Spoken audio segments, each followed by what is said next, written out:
Ulonka tabati yada to ye ko madaifa inu to ye ko je lo fi bi pa Ọba tala ọba takuntakun Ṣàngó Èṣù Ògún Ọya Ọ̀ṣun Kíni ṣẹ̀ṣe tán ṣe nílé yìí o ó jẹ́ lọ jára rẹ̀. Alafia, peace and blessings, peace and blessings. Welcome to another episode of the African Spirituality Experience. I am your host, Orisha Bami, and today we are joined by a star-studded event tonight, man, in honor of the Honorable Freedom Fighter, Malcolm X, also known as Hajj Malik El Shabbaz. We came here tonight to honor him, to salute him, and to pour intellectual libations. So with that, first and foremost, I got to give thanks to all the legends on the call today, for showing up and making this thing happen, not just for Ashe, but for the culture. And so I give thanks to each and every one of y'all. And also shout out to Professor James Smalls as well for having the event today for the 100th birthday of the Honorable Ancestor, as well as the, I want to say 60th anniversary of his transition. So with that, ladies and gentlemen, welcome to the show. And I give thanks for all y'all for showing up. So with that, we can go ahead and dive into this thing. So for the beginning, I wanted to kind of ask the question as to what the most memorable Malcolm X moment was. So Baba Mukasa, being that you're the elder and that you work directly with the Honorable Hajj Malik El Shabbaz, would you mind sharing with us like what your most memorable moment with the Honorable Ancestor was? Well, it would probably have to be with my most memorable moment of Malcolm is when he came to Selma and to Tuskegee, Alabama. In Selma, in Tuskegee, in Selma, we were being beaten and jailed and bombed for trying to register to vote and those kinds of things. And people were facing all kind of oppressions and terrorism by the police department, by the state of Alabama, and that we were fighting against it. And I was in a group called SNCC, the Student Nonviolent Coordinating Committee, and sometime during the time right after they beat John Lewis on the bridge, John Lewis and hundreds of other people on the bridge ran horses and beat him on that bridge. And we brought Malcolm in, and Malcolm spoke at the Brown Chapel Church. And when he spoke, he just talked about how we need to unite and talked about slavery and the house nigger and the field nigger, and how one hated the master and one loved the master, one obeyed the master. And then we talk about one that hated the master to such a point that he wanted to kill the master and bring death to the master and prayed that the master died and did everything against the master, and that he separated one group of us from the other group. Otherwise, the Uncle Toms from the revolutionaries. And Malcolm felt that we have to fight and we have to be warriors and we have to unite. And then in 1964, a group of SNCC students went to Harlem, and they went from New York, from Mississippi. They came to Mississippi to see New York, and that when we got to Mississippi, it was decided that they would go not to see the Empire State Building, but to go see Malcolm X. And they went to see Malcolm X. And when Malcolm talked to them, he brought in the students that had participated in burning down New York and a student that had been participating in the nonviolent demonstrations in Mississippi, facing bombs, guns, and deaths, and what have you. And they brought them to Malcolm's office and put them together. And Malcolm told each group to talk about what they had been doing and what they were involved in. He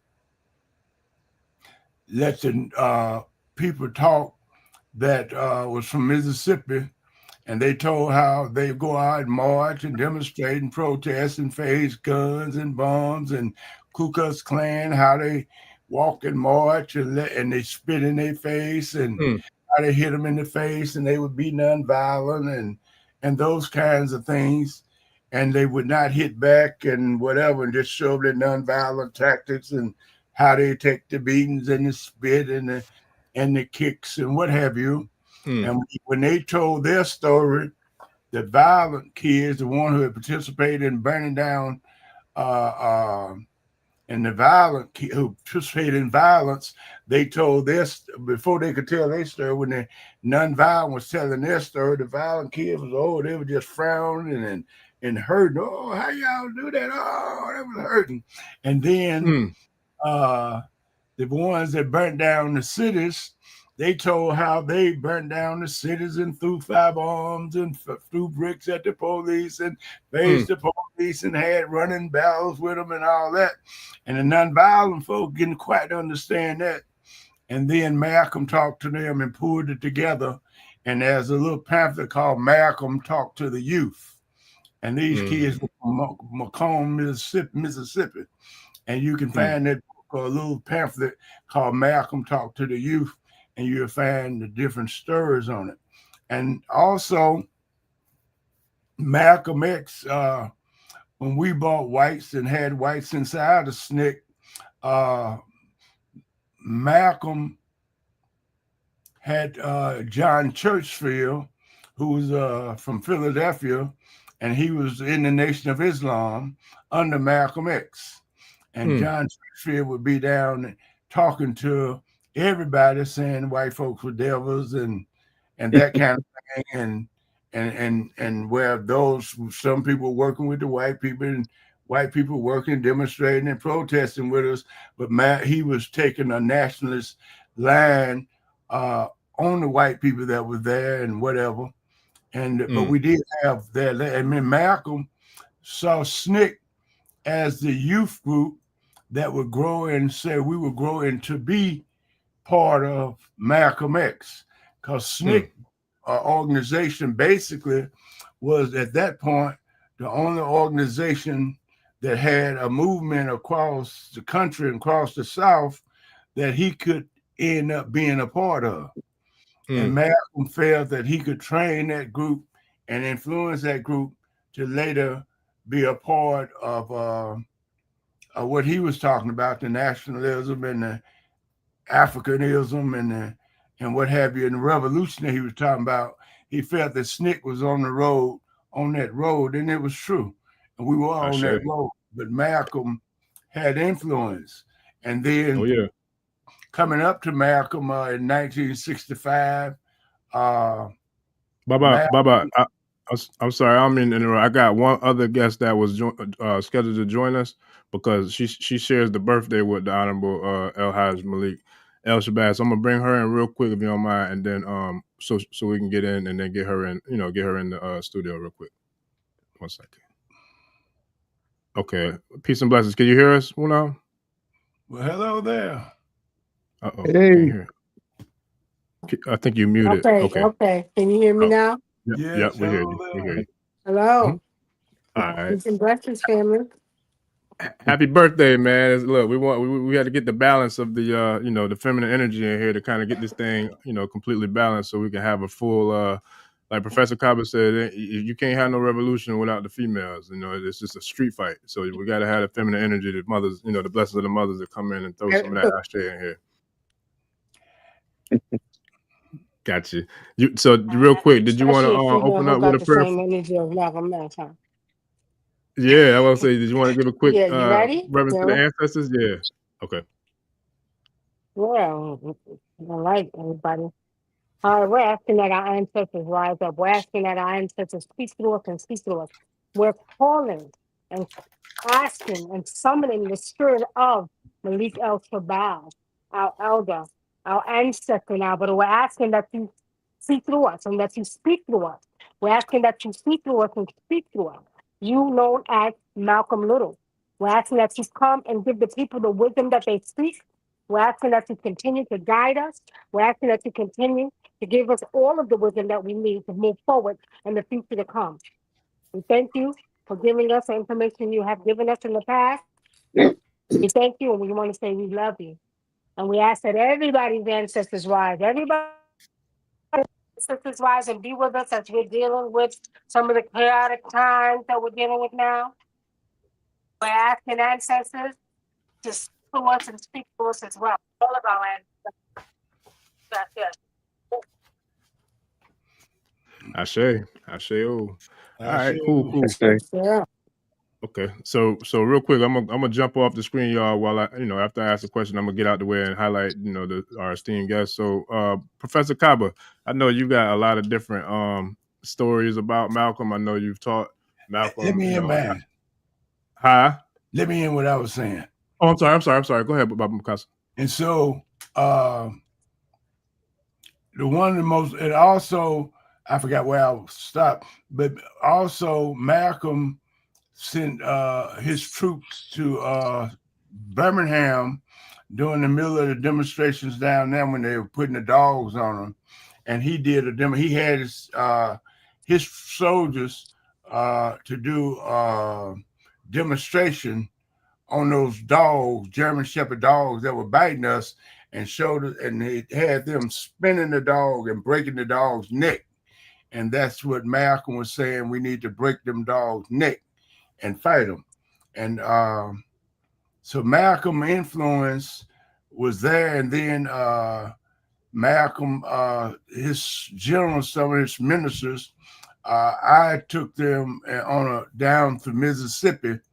I think it was Macomb. And we went down to Mississippi that night.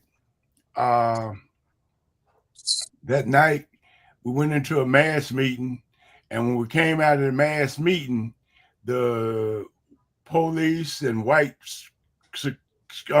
Citizen Camel Clan, white folk, they all surrounded the meeting on horses and whatever. But it was a very, very tense moment in that mass meeting, especially when we came out of the mass meeting and we were on our way back to Birmingham. But Malcolm definitely had influence inside the civil rights movement, and that SNCC was the organization that was he I think favored at that time. So I'll say that Malcolm X and SNCC and all of us were on the battlefields together. I'll leave it at that. Ashe. Nah, it's funny because I was watching his interview at the Berkeley College today. Actually, I watched it last night and today. That was part of my presentation with the youth today, to share that interview because it was powerful. And he spoke about that. I like the part where he said it doesn't matter if it's a police dog or a two-legged dog. If you attacking us, we need to attack you back, to make sure that you give us our peace. But yeah, very powerful story, Baba. I appreciate you. Professor Kaba, I know you have a strong affinity for Malcolm as well as I do, and I look at you like my version of Malcolm in the present day because the work that you've done. You've taught Malcolm from what, college, from high school to college, was it? Well, the course? my background is in the New York City Board of Ed. I've taught and spoken of Malcolm throughout my career with children from pre-K straight through college. I had the opportunity to teach a college course on Malcolm X at State University of New York in Newport, 82 miles north of New York City. And I taught that for 11 years. So I taught the course for 22 years. And I have to say that every time I taught the class, I learned something new. And I think that's the beauty of knowledge and wisdom, that the more I learn how much more I have to learn. And to my brother, Orisha Bemi, I want to thank you for inviting me to be on this panel. And I'd like to thank all those esteemed guests that I have the great honor and privilege of being able to share Malcolm's 100th birthday. And I also thank all those who have tuned in to this program because of the nature of what this represents to us as a people. And the original question in terms of what is the one thing that stands out in your mind about Malcolm, I would always revert back to when I was 7 years old. My mother used to get her hair done in Harlem at Lorese's beauty salon. And I was 7 years old. And of course, a 7-year-old young man, that's, sitting in a beauty parlor may not be the one thing you want to do on a Saturday, but I followed mama, so we did what we had to do. And I remember there was a elder African-American man that owned a luncheonette a few doors down from Laurice's, which is 121st and 120th on 7th Avenue, which today is called Adam Clayton Powell Boulevard, named after the great Congressman of Harlem. And when I had eaten lunch and I came out and I saw a crowd at the end of the street, which probably would have been 121st Street. And you see, all these are memories in my mind as a child. And I'm going to tell you why this story is so important to me. And so when I came out, I saw a big crowd at the end. And so I went back into the beauty parlor and I asked my mother if I could go down. And, she said all the things that mothers say, be careful. And so, I said, yeah, sure. And I went and I worked my way through the crowd. And as I stood in the middle of the crowd, I looked up at this man, very tall, slender. And one of the first things that I noticed about him was I was trying to figure out where his forehead ended and his hairline began. Because I had never seen a man whose facial complexion and hair color was the same color. I'm 7 years old now because this is what's going to confound me. And so there I am, and I'm just looking up at this. I'm staring at him, and I'm trying to figure out where does his hairline begin and his forehead end. I'm trying to figure it out. Long story short, we're there. I couldn't tell you how long it was. I'd say maybe 10 minutes, 15 minutes. And then the crowd sort of kind of went their own way. He went his way. And I went back into the beauty parlor. And Mrs. Jefferson, who was my mother's beautician, had the front stall. And I used to sit where the flower pots were, like in the front, and I'd look onto the streets of Harlem. And I remember there was an elder brother that worked in the beauty salon to support the salon, to support the sisters that were running the salon. And he would, he was like their plumber, the electrician. He did everything that needed to be done there. And he came busting in and he said, y'all not going to believe who we just saw, who was just talking to us. And Mrs. Jefferson and the other beautician said, well, who was it? And he said, well, you're not going to believe me. She said, well, who was it? And after going back and forth like that for a while, he said it was Malcolm X. Now, the thing to realize, and this is the first time I know who I was looking at, because I didn't know it was Malcolm X. I had no idea it was Malcolm X. And so she said, oh, get out of here. Malcolm wasn't talking to you. She said, yeah, he was talking to us. She said, yeah, sure. She said, but ask that young brother right there, because that young brother was looking up at I bet you he can tell you everything that Malcolm said. Family, I can't tell you a thing that Malcolm said, because I wasn't even listening to what he was saying. I was trying to figure out where his forehead ended and his hairline began. And, that's my one and only exposure to Hajj Malik El Shabbaz in my life.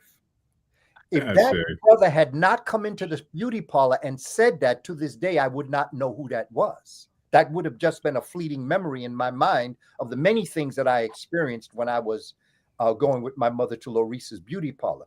But the reason why I tell that story is because of my background working with children since 1977. I've been an educator since 1977.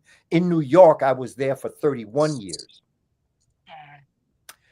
I always tell adults, always be careful and be aware when you're talking in the presence of children, because you don't know what they're thinking when they're looking at you. Because, and I always go back to that story, because that brother who came in, he swore that my staring at Malcolm, I was listening to everything that he said. But as a child, I was taken back by the fact that Hajj Malik El Shabbaz's skin complexion and his hair color was very much alike, particularly when it was close cut. I couldn't tell you what he said, but that's my one and only story with Malcolm. I'd love to lie, tell you he put his hand around my shoulder, said, hey, young brother, how you doing? What's your name? walk with me for. I would love to lie, but I think the impact of that story is that 3 years later, I was in the 6th grade, and it was a Sunday. And I remember I was finishing up my homework, and I remember that on the newscast it came that the preacher of hate was killed by hate. And it was the assassination of Malcolm X in 1965. As a child, I was in the middle. I had worked my way in the middle of the crowd. So it was almost like a semicircle of adults around me, and I'm in the middle looking up at Malcolm. So there was almost like a circle around me. And I remember the absolute and unconditional love that I felt in the middle, because the crowd's love was moving through me to Malcolm. And I remember the love that Malcolm had for the crowd, because his love was coming through me to them.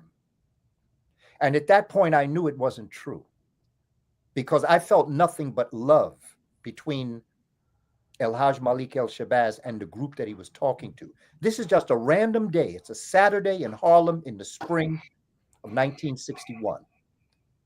And this is why with our children, it becomes so important that we bring this message to them and break it down in a way that they could understand. My thing was that when I taught my college class, my one question is, what do you tell students between the age of 18 and 21, give or take years between the two, whose parents weren't alive when Malcolm was alive? We have the books, we have the videos, we have the movie, we have everything. But what do you actually tell young people about this great man, our shining black prince? What do you say to them about this man that will leave a lasting impression on them? And what I always opened up my courses on Malcolm with is Denzel Washington's response when an interviewer asked Denzel Washington, when he played Malcolm in 1992, did you invoke the spirit of Malcolm when you played the part? And Denzel Washington said, no, I did not invoke the spirit of Malcolm X. I invoked the spirit that was in Malcolm X that made him the man that he was. Following that explanation to my students, I said, during this class, I want you to search for the spirit of Malcolm that's within you. Because what we're experiencing today in our world is as applicable today as it was back in 1965, before even your parents were born. What are you going to do once you know about this great man and the power that he had? The ancestors took him away from us when he was 39 years of age. And he had lived a lifetime, in fact, multiple lifetimes of our ancestors. And he imparted a spirit that would bring us the privilege of being together tonight on his 100th birthday to remember this brother. But it makes me no difference how we honor him. The only way we can honor Hajj Malik El Shabbaz is to continue his work. Ashe. No, that's powerful. I appreciate it. Look, we had humor, realness, authenticity, you know, all the good things that we always get anytime you join the channel, man. And I appreciate it. Because that was powerful. And I can't thank you enough, like I said, because shout out to the young kings that's on the call, the Libation twins, man. These two brothers, I call them the custodians of the culture, man, because they're doing great work, you know, in the community, and I love and respect them. I didn't realize until today, they're only 25. I'm like, yo, when I look at y'all, I see the new Pac. Like, they got that kind of energy, and I love it because, Okay. like, I mean, you got to meet them to see it, but like, for real, I love it because I know, like, they don't play about the culture and they don't play about our people. And to see young kings like them doing the work that they're doing with the power and the passion and, you know what I'm saying, like the energy to really like go all in with it by any means necessary, I love it. And, you know, I give thanks for all of what's happening right now just to be a part of it because this is special. And so, you know, I want to salute the Honorable El Hajj in the, you know, the best way possible I possibly can. So with that, back to the birthday queen, Wunam, Nikki Love, happy birthday to you. And yeah, man, what can you share with us about your most profound moment about the honorable ancestor El Hajj Malik El Shabbaz? Let me greet my elder Kaba, because I've had the pleasure of actually learning a lot from him, and he has also been on my show. So let me greet him properly, because if it wasn't for him, I wouldn't have known who the Dogon was. So it was a pleasure to have our elder on the show many years ago, and I thank you for actually teaching me these things. You know, as time went on, I studied a little bit more. So I want to say that first, and I want to greet my other elder. I'm not sure what his name is, but I greet him, and I love the fact that he told the story about the dog. That just, because I was told over the years that I had Malcolm X energy. I don't just share his birthday, but I was known to have this Malcolm X energy. So they used to tease me, not only tease me, but a few people when I used to be in New York, because I was in New York, I grew up in New York. People used to think I was his daughter. They used to say, "You look like you could be Malcolm X's daughter." So I've had that experience. But for the most part, I've had the experience of the energy that I would have, sort of like his, that no nonsense energy, that eye for eye, tooth for tooth, I'm coming for you by any means necessary. So that was an experience that I had sharing, you know, um, the energy with our elder, who's now an ancestor, is a beautiful thing. I was actually able to.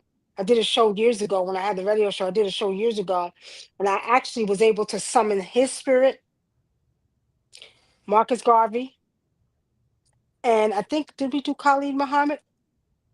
But I was able to give some messages by summoning his spirit, Malcolm X and especially Marcus Garvey, both of them. So I mean, every year I do share his picture on my page. I think I sent it to you earlier, Risa Bema. Excuse me, Bemi. I put the picture up. I have him there, and I have me here. Every year, I always say happy birthday to me and my twin soul. But you know, one of the things I would like to say is that this day and this time, all the things that we see going on right now, we all need to be summoning his spirit. And if you all know what I'm talking about, look at the young boy who got shot by the police. His father went back out and did what? If he did it. You see, so we're still dealing with the same type of energy that they were dealing with back in the 60s and the 50s and the 30s and the 40s. Right?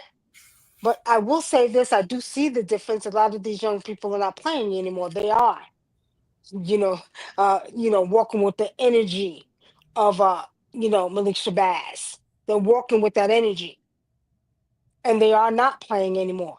And they are tired, and their enough is enough. Eye for eye, tooth for tooth, that's right. So, it's actually a pleasure to be able to, as Denzel said, have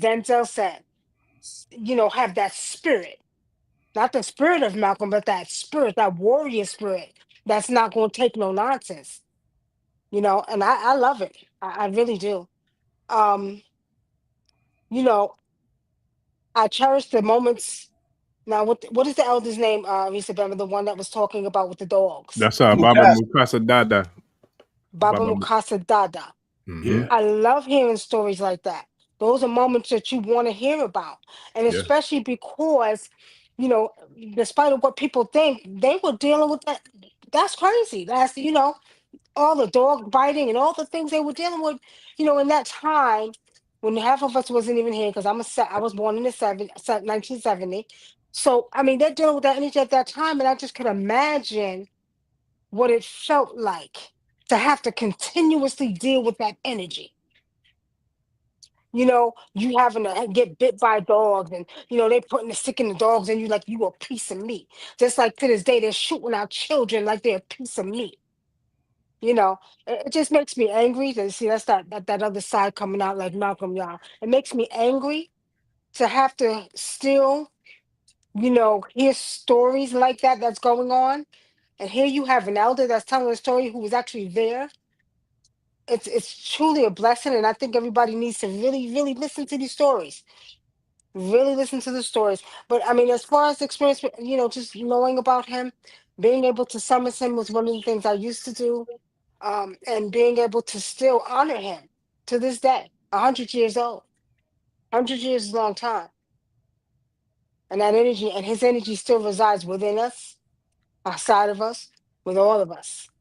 So that's pretty much what I have to say about, the elder. I'll probably come up with a message later because I did call. I did ask for him to speak through me and speak through me. So let me just let the brother talk, and then maybe he'll give me a message to give to the people. Ashe. Yeah, no, that's Ashe. dope. I appreciate Mhm. you and all. Okay, so I'm gonna bring the Big Chief back in. Big Chief, can you hear me? Yep, I hear you loud and clear. All right, man. So listen, it's on you now because I know you got a good one for us. So what would you say is your most memorable, honorable Hajj Malik El Shabbaz moment? Well, I don't think there's so much as a single moment, but the Malcolm is a storybook in and of itself. He is a blueprint for self-actualization and transformation. We be forgetting that before he was Malcolm X, before he was Hajj Malik El Shabbaz, he was Detroit Red. If you're going to channel the spirit and you're going to get the proper calibration for your empathetic connection to make the psychic link, you have to love the whole person, the old person, middle person, and the new person. Whole evolution of the man. You have to recognize him from the cradle to the grave. You just can't take one part of who he was and only love one part. He was a complex individual with a lot of influential characteristics throughout his life. When you follow his story, when he was Detroit Red, you meet St. Louis Red, but we don't know that became Red Fox, right? When you meet him and you see the first hood genius in West Indies Archies, when you tell him and he's telling you how he was able to memorize the numbers, right? Mathematical genius in the hood. And the sister talked about how back then the energy they was dealing with. Well, Malcolm was giving us a systematic blueprint to defeat that energy. Mm-hmm. But we had to fight that energy from two different angles.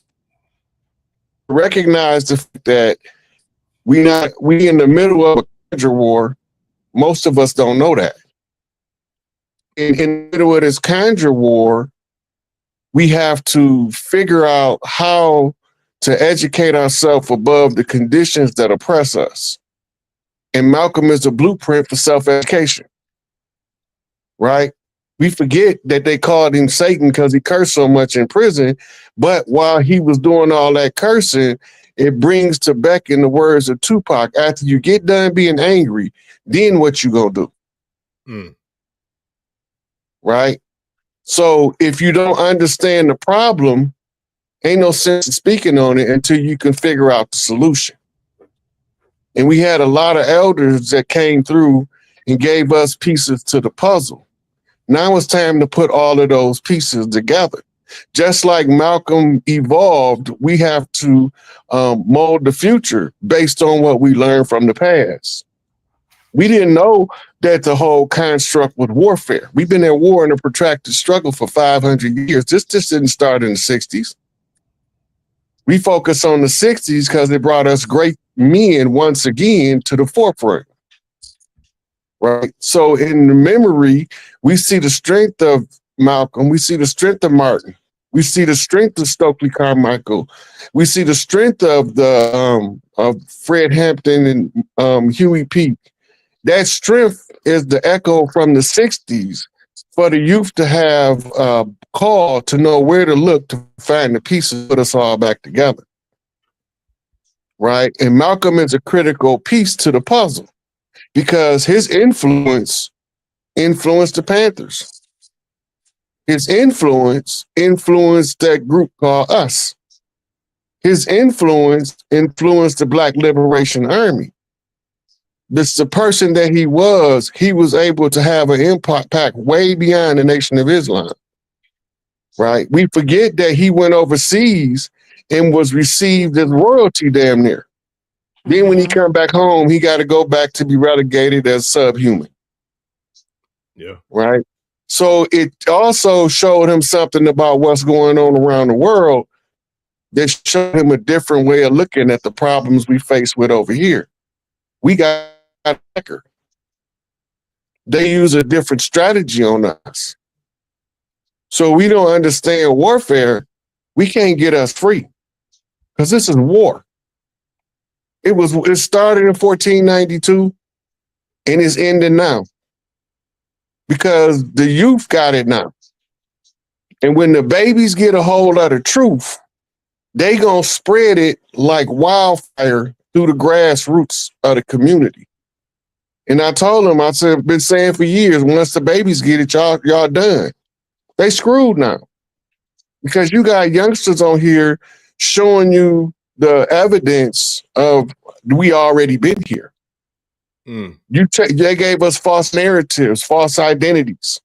They renamed us, reclassified us, paper genocided us, right? And that same Malcolm energy is what's going to work you through the problem as long as you realize that Malcolm worked through problems. He didn't rest in the problem. He didn't remain nobody's victim at any time in his life. And there's too many of us that want to be victims. I know that's right. We all looking for a handout when I would rather have a hand up. I can help myself. But I just need you to get out of my way while I help me. Don't be calling me brother while you cutting me down. Because at the end of the story, it was some brothers who cut him down. We forget that. Yeah, no, we didn't forget that. I remember. That's like his white devils, his black devils. Exactly. We can't let them off the hook because they look like us, but they ain't us. Exactly. We've been looking at the enemy based on the David Copperfield illusion. How some cavemen gonna crawl out of the caves and conquer some pyramid builders? Make that make sense to me. Unless you got pyramid builders behind them telling them what to do. Right? That part. So if you don't know who the war was against, all you got to do, look at not just Malcolm. Look at what happened to Clarence 13X. There's no pale faces do nothing to him. Look what happened to Martin Luther King mama. If you don't know who the enemy is, you lost in the fight. And my greatest encounter was a spiritual counselor from Malcolm X. He came to me because I was disgruntled with the Nation of Islam and Minister Farrakhan because I thought they had something to do with his demise. So he came to me and he was laughing. That was the funniest thing in the world to him.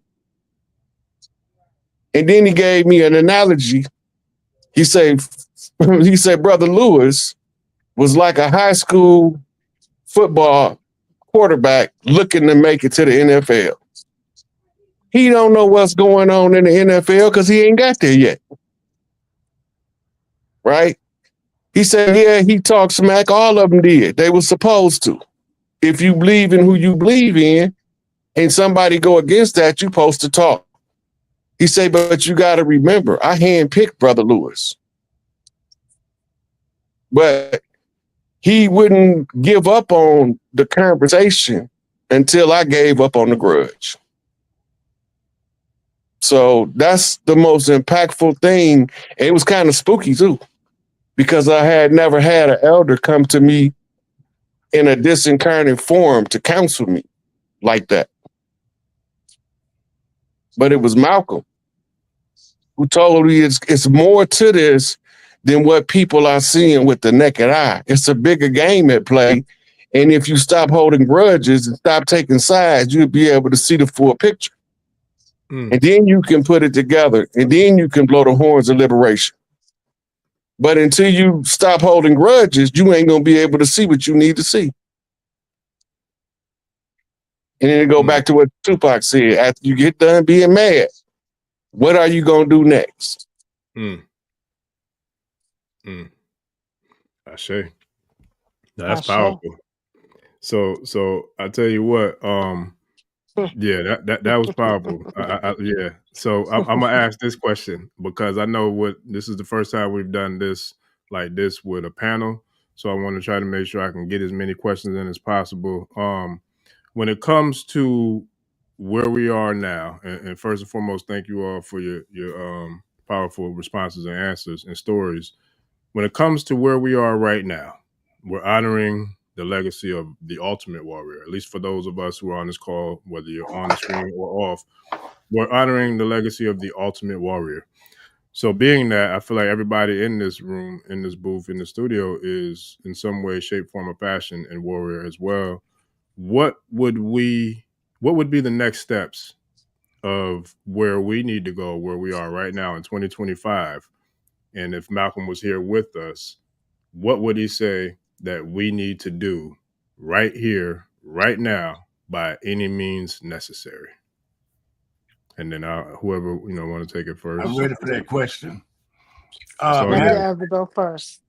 Thank you very much. Malcolm X was a pan-Africanist. Malcolm X believed that Africa was our land. He was a student of Marcus Garvey. Marcus Garvey taught him and his father, and they believed in pan-Africanism. They believed that Africa is our land and we'll never be free until we free Africa. And Malcolm believed that all the Africans in North America or in the Americas, all of them have to come together with the Africans in Africa and build a mighty force and fight for our liberation and fight against the United States and Europe and France and imperialism. And Malcolm was a fighter against imperialism and capitalism. And capitalism is a system where the rich get richer and the poor get poorer. And Malcolm believed in Fidel Castro.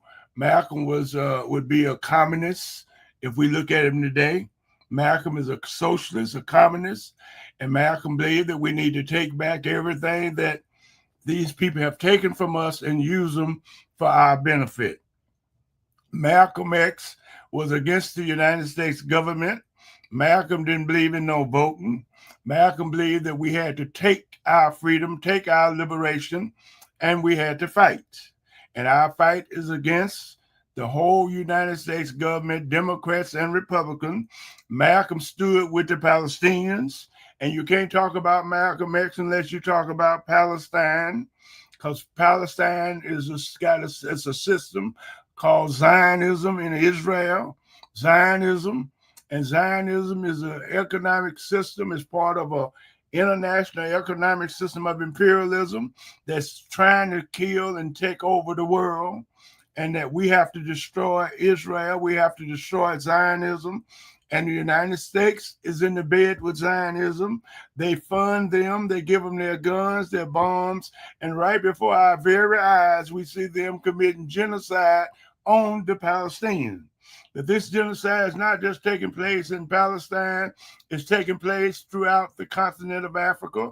We saw them commit genocide on the people in Libya, on Iraq, on Syria, and we see them committing genocide in the Congo.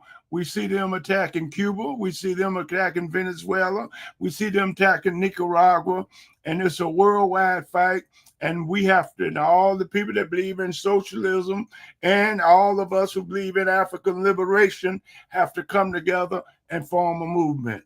And we cannot make contributions to this movement, not as individuals. We have to get in organizations, and we have to prepare to fight, and we have to break our ties with our slave master, those who pay us or those who do anything for us, because you can't speak freely without breaking these ties. We have to be willing to call out Israel. We have to be willing to call out Zionism. We have to be willing to call out the United States. They got death squads. They killing and murdering people for telling the truth. They rounding up the native people of this land, the so-called people of Central South America. They come over here from Europe and kill these people, put them in slavery, committed genocide on them, and now they put them in other countries and put them on slave ships and whatever, in prisons and whatever. The United States is guilty, and both of them guilty, you Democrat and Republican. The Democratic Party is not a liberation movement. It's an enemy movement. It's part of imperialism, and we have to fight to destroy it. Otherwise, we're not Americans. We have no links to America, and the only link we have is Africa. Africa is our land, and we have to liberate it. And everybody in this world that we know that's fighting against them are our friend from Iran, from the revolutionaries that's left in Libya, from North Korea, China, Russia. Putin is a fine young man. He came into Africa and stayed a number of years training African troops, giving them guns, bombs, and weapons like he's doing in Burkina Faso, Niger, and Mali right now. We have to support China. China is part of that revolution. China is our friend. United States, Europe, NATO, and all the European unions are our enemies, and we have to prepare to fight. We have no future in the United States, and we have to be ready to call it out, and we have to be free enough to call this country out. And now even the students that speak out against it, and their students are our firebrand, and speak out against it, they beat them, they jail them, and doing everything to them and treating them like they're the criminal. And that we have to say, damn Zionism, damn Israel. They are criminals. The land belongs to the Palestinians, and we must do everything we can to help them get it. Africa is our land, the richest land in the world, full of diamonds, gold, oil, rubber, zinc, tea, copper, pearl, cobalt, man. Everything is in Africa. Africa got the greatest civilizations in the world for thousands and thousands and thousands of years. We have to prepare to take it. And that Europe don't have nothing, yet they are rich in resources because they steal the resources from Africa and other places in the world and bring those resources and put them in and stack them here and lead the people where those resources come from.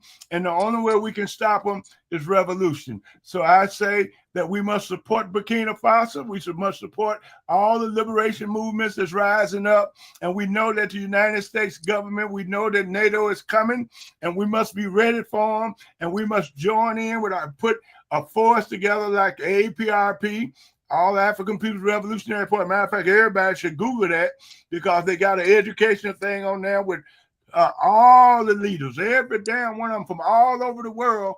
They're speaking from Marcus Garvey, Du Bois, Kwame Nkrumah, Sekou Touré, and hundreds of others. They got them on that thing, and you can hear and see exactly what they're saying. But in order to be a supporter of Malcolm X, you got to join our organization and fight for your people where you won't be sitting up in here empty-handed. You got to be warriors. You got to be freedom fighters. And this is what Malcolm was. And before Malcolm could put his organization together, before he could carry out what he's talking about, even though he laid a good theoretical base for us, he explained who Lumumba was and gave us a good definition of Lumumba. He gave a good definition of a neo-colonial, a traitor, Mobutu and Shumbe and all of them. He really described them. But he took the movement to Africa, and that he was. And Martin Luther King took the movement to Africa too in 1957. He was right there in Ghana when Ghana got its independence. And Kwame Nkrumah said the independence of Ghana is meaningless unless it's linked to the independence of all of Africa. And that's what we have to do, is make our movements linked to Africa, and we have to join together and make that a movement. And I want to give Fidel Castro, Nicaragua, Venezuela, Iran, North Korea, China, and all the other ones I can't think of, and give all of them a hand and thank them for being revolutionary. And they are forces against imperialism. And believe it or not, in order to us to honor and understand Malcolm X, we're going to have to show that we are doing exactly what Malcolm X is doing. Fighting for the African Revolution, fighting for Black power, fighting for socialism. Malcolm was a socialist. I say, and real quick, and I'm gonna say this one time and one time only for the people in the chat. Miss me with the bullshit. Don't come in here with that. Excuse my French to Professor Kaba, Baba Mukasa, Dada, but don't come in here with the bullshit. If you're gonna come in here with peace and light, but don't come in here with that because I'm gonna kick you up out of here. We're gonna respect. Come on, we ready for them. Respect everybody's what they got to say. And if you can't respect that, you can get up out of here. Period. We can handle them. Bring them on. Trust me, I know, but I got it. They ain't gonna get to that. They're not gonna get to that. We waiting for them. Bring them on. But nah, real talk, y'all. We here for Got love and anybody? light. Where are they? Nah, What question do they have? No, they do that, but I'm not gonna give it too much energy. But what I am I gonna think say, the because Right. I think the Don't give elder no energy. trying to get me started. I think that's what he's doing. He don't Nah, know well, that Ryan Hayes would go to F off up in here. And I think he's trying to push the Malcolm up out of me. But when he pushed the Malcolm up out of me, I swear I'm gonna be talking like Rudy Ray Moore. Listen. Look, he right behind me for a reason. And yeah, I'm all love and light, but don't get it twisted. I'm a Gemini. There's a whole nother side. Bring it on. You got to remember the love and the light came from the chaos of the dark. There you go. So Our that fight part is for Africa. All right. Yeah. I want to say something. I have to say something because he just got me going now. I'm like the brother.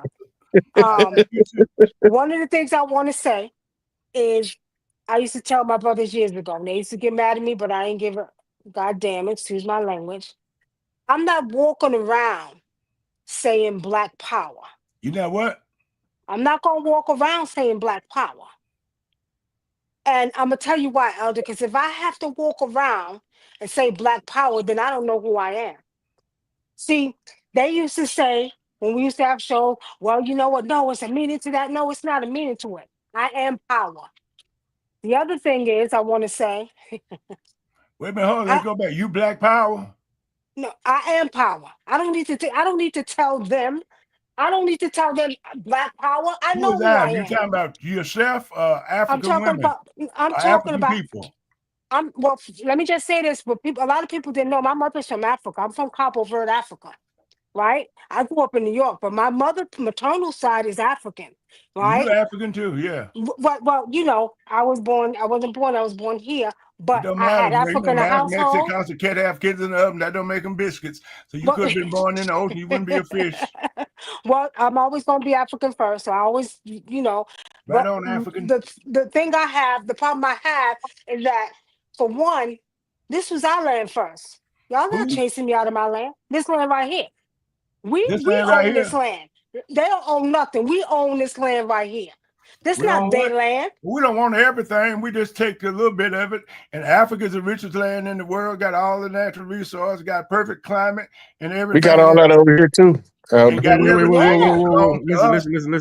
Whoever control Africa control the world. And we know that we built Africa for millions and millions and millions of years. And we laid out great civilizations all over Africa. Each tribe represents a great civilization. And we really had our own gods and all that kind of stuff. That's right. We still got our own gods. We still got them out there. And we got all that and all that. So we should, whoever control Africa, control the world. And Malcolm X says, Mao Zedong said power will grow out the battle of a gun. And Malcolm X, I think, said land is the basis of all power.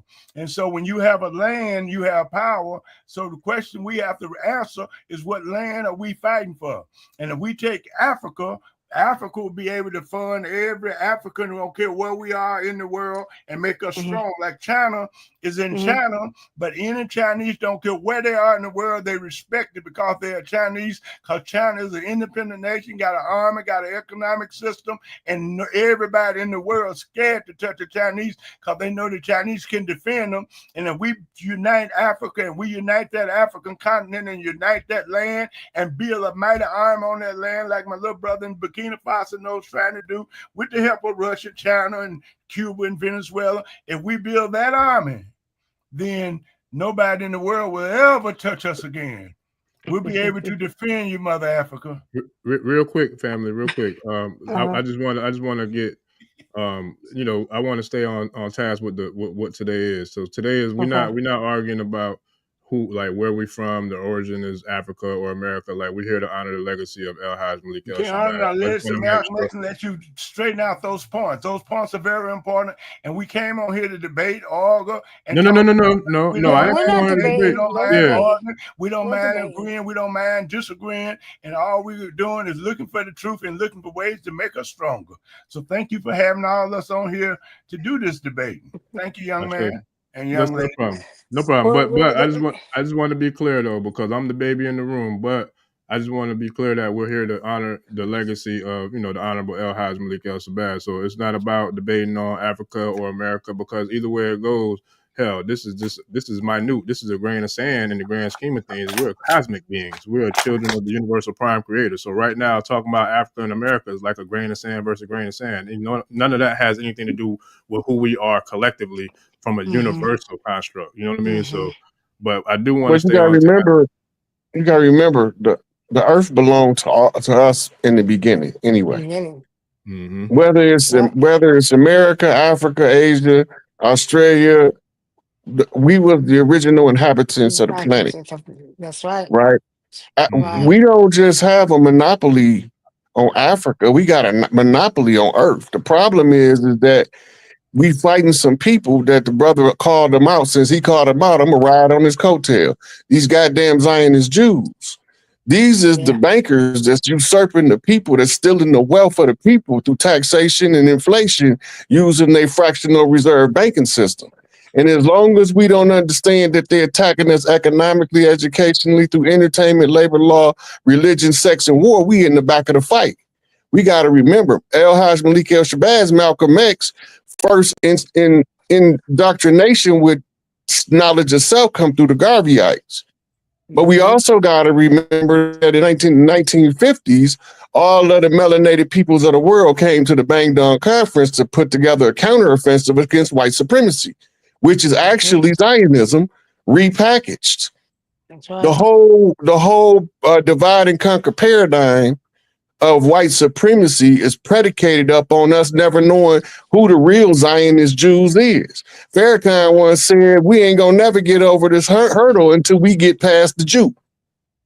Right? He ain't talking about no worthless walking around, bagel eating nobody that don't nobody know. He talking about the ones that call themselves Zionists that wield the power behind the scenes. We looking at some puppets in the front. Yes, they're the Zionists, and that's who we have to destroy. The whole basic everyday convert Jew, he is irrelevant. He's just a cat's paw. He's a Pinocchio puppet used to distract us from the source of the power, so we won't never go for the jugular vein of the reptiles. But it's a new world, it's a new day. That's right. We come up with a counteroffensive. We understand what the protocols was that the Zionists wrote. Now we counterattack that with the works of Neely Fuller. It's a direct opposition to the oppression of white supremacy Zionism. But we got to go back to where it started in order to even know who they are. We don't even know who they are. We don't know they done infiltrated us and they look like us, but they ain't us, because they keep showing us these pale-faced people calling them Jews. Them ain't the Zionists. Them the puppets. Of course. Pale faces don't run nothing but their mouth. Pale face speak with forked tongue. Trump and all them are the Zionists. Those are puppets. Okay, so puppets. They're all part of it. All the government officials are puppets for something even bigger. But we have to destroy the Zionist movement and the Zionist industry. We see them committing pure genocide on the Palestinian people and the Arab people, and on the African people worldwide. I don't agree with them committing genocide on none of the people that committed genocide. But the genocide we need to first stop. We need to stop the bleeding at home. Yeah. If we don't stay over here in America and fight for liberation, we got to fight for American liberation. We was already here. Malcolm cleared that up now. Hold on, Elder. If we want to fight for Africa's freedom, go join Ibrahim Traore, because he gonna do it. But just remember, when the spirit of the ancestors return to reclaim, we come in teams. Just like you got somebody in Africa to reclaim Africa for the Africans, you got a native head, nappy head brother over here that's advocating the return of this back to the original people from this land that look like Africans, but they ain't Africans. But a strong Africa can be strong. Okay, wait, real quick. Malcolm say you Baba can't Dada, understand what's going on in Mississippi or Alabama or whatever unless you understand what's going on in the Congo. And he said all this is connected together, and by us fighting together, that's what will make us strong, and we can bring that identity and all that together. But we all have to fight for land. Malcolm said revolutions are fought over land. And what land are we fighting for? The Chinese fighting for China, Koreans fighting for Korea, the Vietnamese fighting for Vietnam, them Europeans fighting and building colonial powers for Europe and settle colonial states all over the world to make Europe stronger.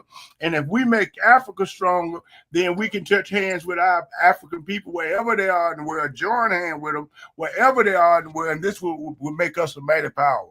We want to be a mighty power. One day even get us a nuclear bomb. Now, real quick before, because I want to keep the train on the tracks. It's on Professor Kaba, we haven't heard from you in a little while, so I want to ask the question. No, because I want to stay on script, but I want to respect everybody's opinion. But at the same time, we want to stay on the script of where, what tonight is for. Because tonight is to honor the legacy of the Honorable Hajj Malik El Shabbaz. That's my hero. That's somebody who I have the utmost love and respect for. So I want to make sure that I respect everybody here with us, but at the same time, I want this to go the way that it should go based upon what we're actually here for, which is to honor his legacy. So with that, I want to make sure we stick to that respectfully. I know, but I don't want to go off track. I didn't get to answer the question because I don't want to go ask off track with question debating about Africa and America, though. Okay, No, my bad. You can't honor Malcolm X unless you talk about revolution. Like I went to a Malcolm X celebration yesterday, and they got up there, they shook their butts, they sang, they beat the drums, and didn't hardly say nothing about Malcolm X, didn't talk about revolution, didn't talk about the liberation of Africa, didn't talk about pan-africanism, didn't talk about Kwame Nkrumah, didn't talk about what's going on in Burkina Faso, didn't condemn America, didn't condemn imperialism, didn't condemn the Democratic Party and the Republican Party, and they didn't educate the people. And just to get up there and call Malcolm X's name and say, I'm celebrating, how in the hell are you celebrating and you ain't talking about revolution? If you ain't talking about revolution, you ain't talking about Malcolm X. We didn't sit there and talk about Malcolm being born here. Matter of fact, there was men greater than Malcolm X before he was born. Marcus Garvey. And Marcus Garvey learned from the brother in Haiti, Toussaint Louverture, Dessalines, and all of them brothers. We got to put this, like you said, them dry bones in the valley. We got to put these bones together. And we put these bones together, then we have revolution. And we don't come here and talk about Malcolm was born so-and-so. He was sweet, he was beautiful, he drank milk. Damn that. Malcolm was born, but Malcolm fought. And what Malcolm fought for Africa, Malcolm went into the world. He joined over there with Lumumba them. He joined with the Palestinians when he went to Africa. He joined with Kwame Nkrumah, Sekou Touré, the Mau Mau's, and all the liberation movements in Africa that were running the white man out. And he put all that together and brought it back and explained it to us and put us on the road to do just that. And this is what we have to be doing when we talk about Malcolm X. Not how beautiful he was or how beautiful his wife was and all that. We talking about liberation. We under attack right now as we talk. We need to burn the jails down, burn the prisons down. As a matter of fact, during Malcolm's time, we was trying to burn America down. And matter of fact, we need to go back to it. Listen, look, listen. You ain't getting no arguments out of me, but we just gotta make sure we get everybody out. Hey, look, I want to smoke. This is what I say. I want to smoke. I'm just restricted to I'm responsible to teach online, but I don't want to teach online. I don't want to march. If you ride here and tell somebody to march, just know it's getting towed up when we get there. Hey. Look. I'm not finna do that. I'm not finna get to the starting block and say, "Everybody, hurry up and walk." No, that's not me. So I'm feeling what the elder putting down. You know, we got some basic philosophical differences between us, but everything else we on the same page. I don't call it revolution. I believe in uprisings, insurrections. Spontaneous rebellion. Those conversations, bring them down. You remember that song your grandmama used to sing, Satan, we're gonna burn your kingdom down? Oh yeah, we're gonna burn it down. Those conversations are the ones we gotta have off air, because look, I don't want those people to try to knock me off, because you know what I'm saying, because then I can't keep giving what I'm giving, what we're giving to the people. But we ain't saying nothing but good stuff. Yeah, no, trust me, I get it. It All said a parents know what to do. revolution, a revolution. I feel like, I honestly feel like if Malcolm was here, one of the things he probably would say is, well, first of all, we need to get rid of the titles. Marcus Garvey was a Garveyite. And you have him that it was a Pan-African. All of that needs to go. I No, feel like the Pan-Africanism title, is the most important. you know Pan-Africanism why? means the total liberation and unification of Africa. Pan-Africanism means we all come together. The enemy broke up Africa in 1884 and 85 at the Berlin Conference. Professor Terry broke it up into a bunch of little pieces. And Pan-Africanism means we put those pieces back together and be one solid rock. And all our Africans that they put on them ships and scattered all over the world, it means that we join in with them ideologically and philosophically and military when it comes to it, and become one force, and that's what would make us strong. That's what we mean by Pan-Africanism. That is our objective, and that was Marcus Garvey's objective, that was Du Bois' objective, that was Lumumba's objective, and that's what the objective of our little brother in Burkina Faso right now, Niger and Mali, that's what their objective is, and that's the movement right now, is the Pan-Africans movement, and we want to have the same ideology, and that's what Kwame Nkrumah talked about, us thinking together, and educating our people where they have the same philosophy and have the same view of this revolution that we're talking about. And respect to that, Elder. Respect to that. Can we give her the chance to give her thoughts though, Baba? Because you know, like I said, everybody, I want to give everybody the opportunity to share their thoughts. Okay, I want to say respect to that. You know, I respect all of our elders, all of our, you know, ancestors, right? But the question I would have is, we are still, so they say, because I don't see it this way. I'm going to say I'm more of a indigenous one, right? I see that there's stuff that is going on that we're not seeing. I see that it's all happening. I see that, you know, the revolution is over because the ancestors have risen. When Marcus Garvey said, "You see me in the whirlwind," he came back and he's bringing the whirlwind. So what I'm seeing is, you know, we're not having the same energy as we had back then. It's a little bit different now, right? I'm with my brother. Look, I'm all for, yeah, there's the revolution, but the revolution is over. Spiritually seeing, it's over. And you look at Africa, you know, and look, and you said something about the China. You remember Robert Mugabe said the Chinaman is your friend, right?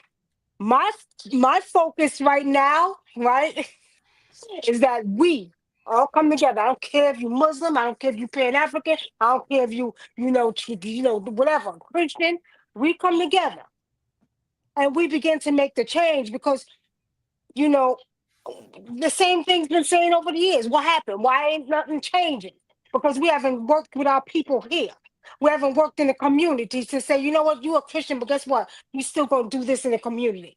You understand? You a Muslim, but guess what? You still my Muslim brother, but guess what? We gotta work with the community, we gotta work with the youth, we gotta do this. We have not come together here in this land.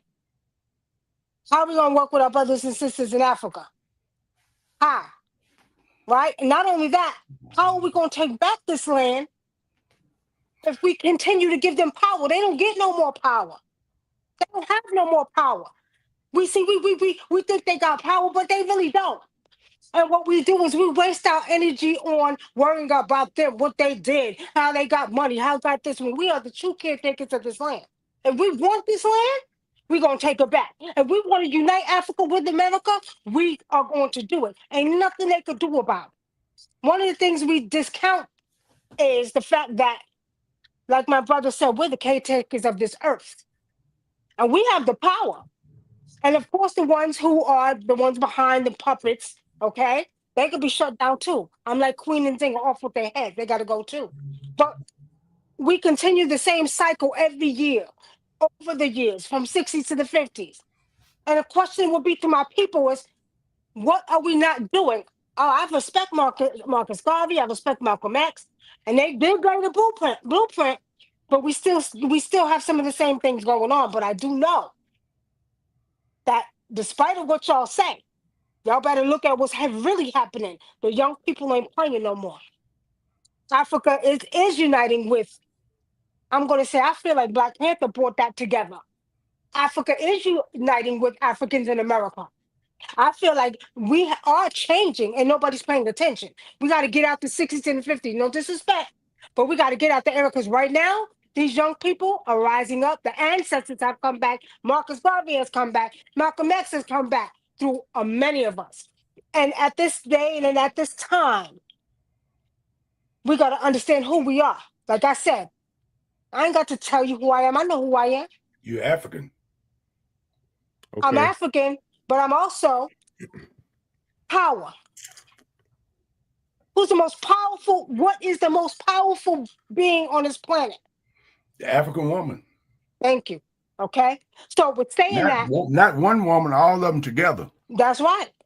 But with saying that, we got to understand, things are changing. We can't be stuck in this dimension over here because right now, it's changing. We ain't give it. They don't get no more credit. As a matter of fact, Baba, I don't even feel like I want to waste 1/4 of my energy on thinking about what they're doing because I really know they don't have power. I show. Well, yeah, that's yeah. I agree. I really do, because even the power of the tongue, like I'm a big proponent of positive thinking and only speaking what I want to attract or receive, because regardless of what it is, you're gonna get it whichever way, if it's positive or negative. If you know what I'm saying? So it's like I totally agree with that. So now liberation of Africa is positive. The total liberation and unification of Africa is positive. The unity of our people worldwide is positive. Revolution is very positive. Revolutions come together when you take back what belonged to you on this earth. Take control of your diamonds, your gold, your oil, your silver, your copper, your pearl. Take control of your philosophy. Take control of your history. Take control of your identity. That's very positive. And then take control of Africa. Then we'll have control of all the natural resources. Like you just said a minute ago, all these folks over here, what are we doing to break them down? If we take Africa back, all the telephone companies have to come to us and buy what it take to make the telephone on Coton, Cobalt, all that. It's in Africa. And so when we take Africa, all the multinational corporations will come down, and if we don't sell it to them, they go out of business. Because right now, there wouldn't be no diamond factories if it wasn't for Africa. There wouldn't be no telephone companies if it wasn't for Africa. There wouldn't be no airplanes flying in the sky if it wasn't for Africa. There wouldn't be no electronics if it wasn't for Africa, Coton and Cobalt and all that make all that. There wouldn't be no nuclear bomb if it wasn't for Africa. There wouldn't be no factories in this country if it wasn't for Africa. Matter of fact, nowhere in the world. Everybody got to come to Africa to get natural resources to make it. And we take Africa back, we'll be so powerful, we can give my beautiful sister and then all the African women a bouquet of diamonds every day, a bouquet of gold. But we got to take back what belonged to us. Ain't nobody going to give us nothing. We got to take Africa. This is what Muammar Gaddafi was saying. This is what Marcus Garvey was saying. Du Bois, Kwame Nkrumah, Lumumba. This is what my little brother in Burkina Faso, Niger, and Mali are saying right now. Martin Luther King, when he said, I may not get to the promised land with you, but we as a people get there. He was talking about Africa. He recognized we need our own land. We need our own Baba. I gotta give everybody else a chance though, Baba. Yes, because you're the elder, I have to respect that. But at the same time, I gotta respect everybody else's time and their energy as well. I appreciate you doing that. Let me say one thing. Now, let me just tell this brief story, Baba. When I was coming to Georgia, I was coming from New York. I was supposed to go to Maryland, but Spirit said, go to Georgia. Spirit said, you got to go to Georgia. I said, why? And when I got to Georgia, I understood why. I'm walking around Georgia and I'm looking at these trees that look like Africa. I'm looking at the land, the dirt that look like back home in Africa, right? So one day I'm watching PBS, and I watched this documentary where they showed that Georgia fit right into North Africa like a puzzle. The drift theory. Right? But what people got to understand, I'm very spiritual. So when I walked on this land, I knew this land was Africa. Right? This is why I said, this is our land. I'm not going nowhere. Why I got to go somewhere when this is our land? This is Africa. So I'm all for reuniting, but remember, this is one land that we own the whole earth. And we are uniting with Africa. And not only that, the gold and diamonds is on this land too. Not like Africa. It's not like Africa, but it's on this land too. It's not like Africa, but Africa got 80% of the world's natural resources. Well, I agree because they say God is in Africa, right? Gold, oil, and diamond. But the point is, this land right here has gold, oil, and diamonds. Why you think Trump is doing what he's doing? Because Trump Mm. knows. So when we say that we have to go back to Africa, we gonna say right here because this is our land too. This is Africa, and I'm gonna stay here, right, and take back this land because they stole a lot of that too. Mm-hmm. We just want you to go to Africa mentally. Well, but I've been there. I've been to Africa, so I've been there. So because my mother, they're all from there, so I've been there. The point is, I've been back to Africa physically, and I'm always going to be mentally in Africa because I'm an African woman. But the truth of the matter is, I know as an African woman, we own everything. We own the land that we're on right now. But we have to unite in order to make that strong. All right, so real quick, let me get Professor Kaba in here because I we haven't really heard much from him or Brother Rod because let's respect each other's thoughts and time as well, so we can get the tribe to get what we all came here to do, which is to honor the legacy.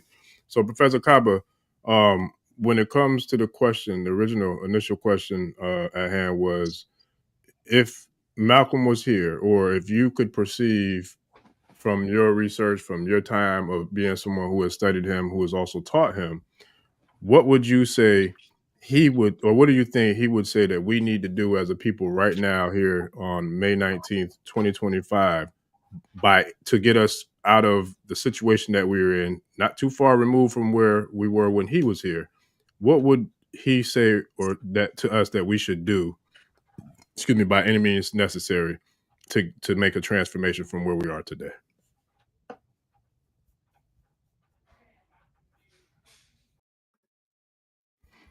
I think you're mute, Professor Kaba. Can you hear? I have to unmute myself. Okay, got you. Okay. One of the things that I've often thought about when it comes to Malcolm, and like I say, when I was teaching Malcolm, not just in college, but to young people, what do I tell them about Malcolm? Because in so many ways, Malcolm is like a living mythical legacy for so many who were not around when he was around.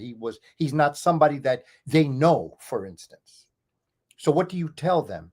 And I think the one thing about our brother Hajj Malik El Shabbaz as a shining black prince, what he would say, as far as I am concerned, is he led by example.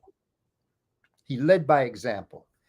And something that Brother Chief said that I think is very important, the word transformation. Sure. In South Central Bronx, I had students that lived in foster homes. I had students that never knew their parents. I had students that very much lived the way Malcolm was when he was young. And so Malcolm became an example of what and who you are as a person and how you can transform as you move through a process. Now, with that, I'd also like to say that his daughter, Dr. Ilyasha Shabazz, wrote a book for children. It's called The Boy Who Would Grow Up to Become Malcolm X. Mm. And whenever I taught language arts, whenever I taught books, whenever I read to children, or whenever I taught parents how to read to children, one of the first things that you do is you analyze the front and the back cover. And you ask yourself, why would the author put that image on the front and back? Because the front and back cover should tell you everything you need to know about the book. Mm. And so you open up in a conversation, first graders, second graders. I even assigned a book to my college students. On the front cover, there's a picture of a boy that's looking up. He's like sitting on a windowsill and he's looking up. Okay. You may not know what he's looking up to, but it could be a creator. You don't know what it is, but he's looking up. But on the back cover, there is an image of a butterfly. Mm. And when you get into the symbolism of the butterfly, you realize that before it's a butterfly, it was an earthbound caterpillar. And the job of the caterpillar is to locate itself near a tree that has rich, abundant leaves. Because it is the leaves that the caterpillar is going to eat that is going to be able to make it spin the proper chrysalis or cocoon. If the caterpillar does not eat rich, vibrant, chlorophyllin leaves, it's not going to spin a good cocoon, and it will not transform itself into a butterfly. If it eats the proper leaves, it will spin a powerful, strong cocoon in which the caterpillar, who is earthbound, is going to transform into a flight-bound butterfly. It will no longer, once it frees itself of the cocoon, it will no longer eat leaves. It will eat the sweetest part of the sweet and honey of the different flowers. And so when you talk about transformation, I think of Brother Professor Manu Ampim, who talks to us about the different levels of El Hajj Malik El Shabbaz. Born Malcolm Little, became Detroit Red, transformed into Malcolm X, and then transformed into El Hajj Malik El Shabbaz. But then, after he was assassinated, he then transformed into Omar Wali, the son who returned home. In other words, the brother that came back and learned the truest self. And this is why one of the assignments I gave my students was to write their eulogy. When you move to the next level, when you join the Creator and the ancestors, where you are right now at the age of 20 or 21, what do you want people to say about you? And the reason why I say this is because when you go back in time and you look at Malcolm in 1965, when you start looking at January of 1965, Malcolm is debating in London. And what a lot of people don't know is that a few weeks later, Malcolm was brought back to the UK to do a presentation to the School of Economics in London. The other thing is the next month, his house is bombed. He is being assaulted on all sides. When you stop and think about that, and when you're talking to a young person thinking about how they want people to think of them, did Malcolm ever realize that 5 folk, 100 years of his celebration of life, would come together to celebrate who he represents to us? Did he ever think, when he was being hounded, that they would name schools after him, streets after him? They would put his face on stamps. They would celebrate him all through. This is what I wanted young people to understand about this great man. How about you? Malcolm's transformation was the butterfly. That's why it was on the back of the book, because Malcolm was able to transform himself like many young brothers I've taught in the boards of education where I've traveled. And what I've told them is the fact that when you are born, the Creator, the ancestors, nature deals you a set of cards. There are some people that are given a very bad hand for a lot of different reasons. There's some people that are given a beautiful, great hand. And I've seen people that were given a bad hand win the game. And I've seen people that were given a good hand lose the game. So the bottom line, as it relates to our children, as they now move into this next generation of knowing who this great Black prince was, is the fact it's not the hand that you're given, it's how you play it.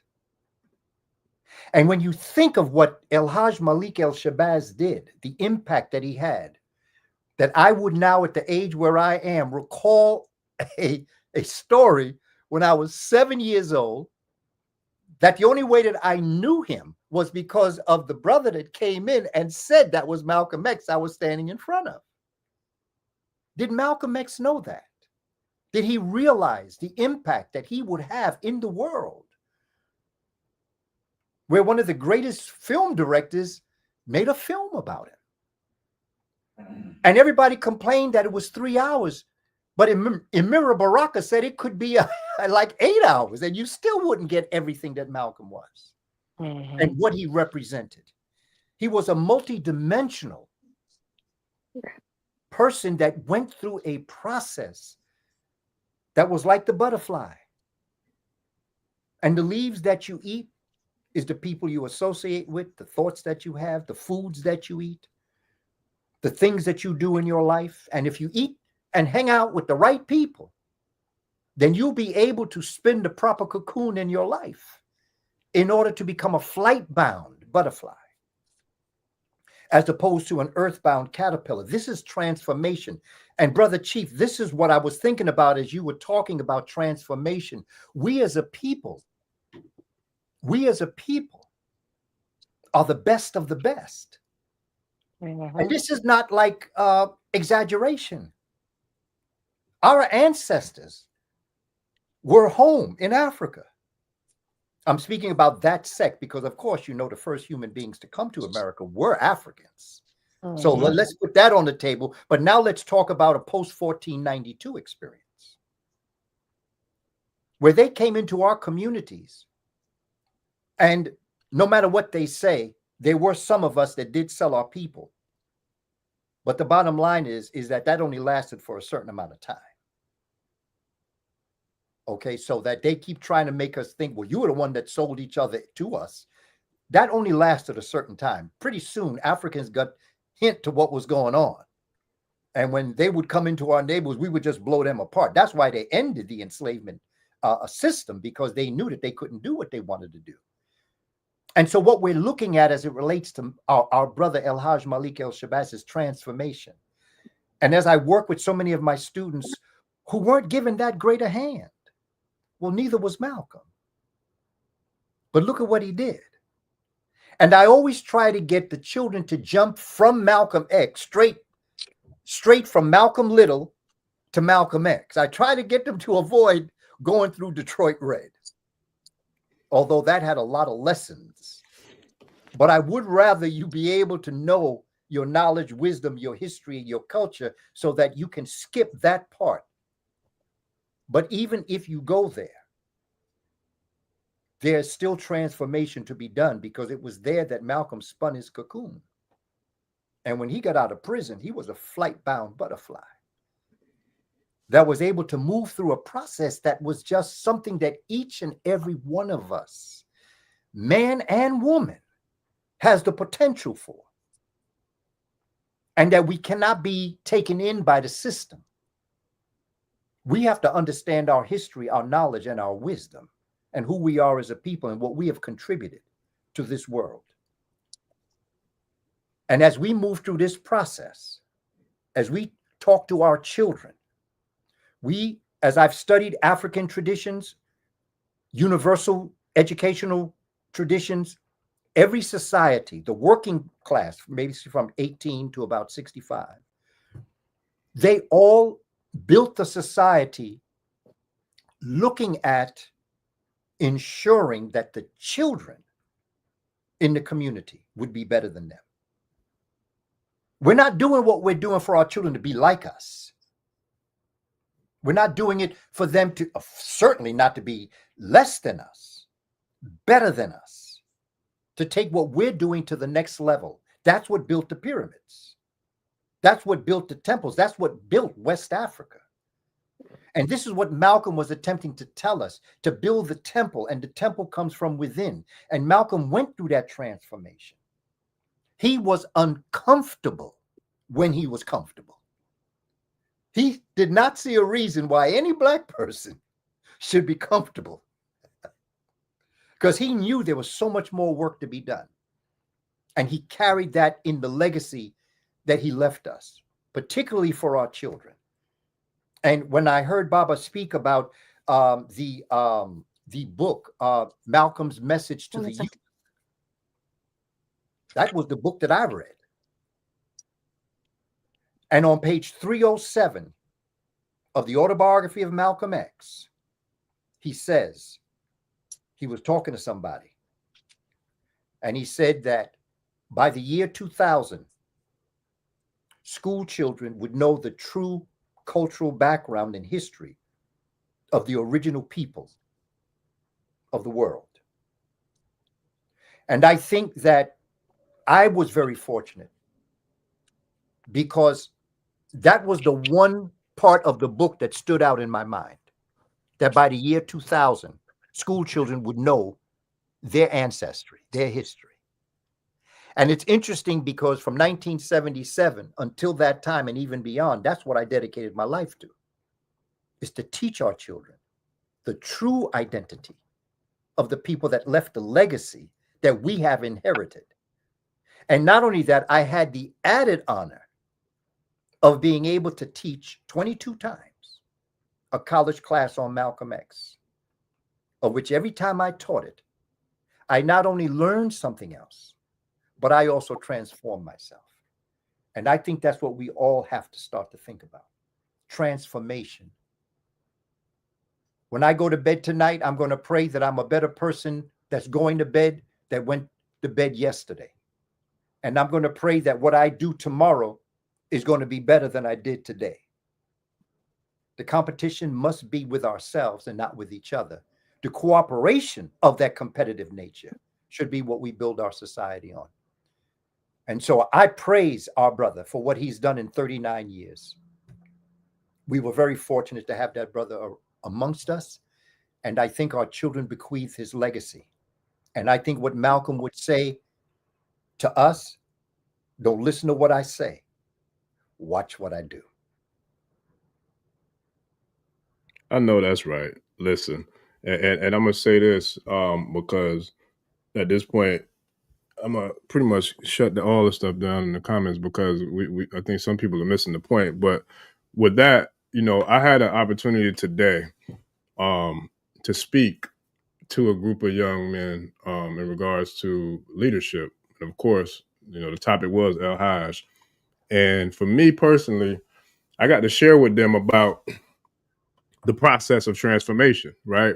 Like what Chief spoke on. And it was dope because I got to share with them how, you might come in here as Detroit Red or Malcolm Little, right? But me and all the brothers, the kings that came here to assist in this, process, it's our vision to make sure that you leave here as Malcolm X in the path of El Hajj Malik El Shabbaz, right?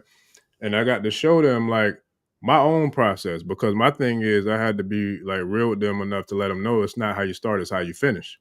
I started out like a Detroit Red. I'm not proud of that because there was other dreams and opportunities I could have seized that I didn't because I didn't do what I was supposed to do. But being blessed, I was able to find my purpose through hell. And last time we spoke, we talked about Kepara, the dung beetle in the transformation, the Kemetic version of transformation. And we had a brother named Kepara Patah come in this past, like last week, and tore it down, and laid out a whole master's class on Kemetic culture about not just the Kemetic culture, but transformation.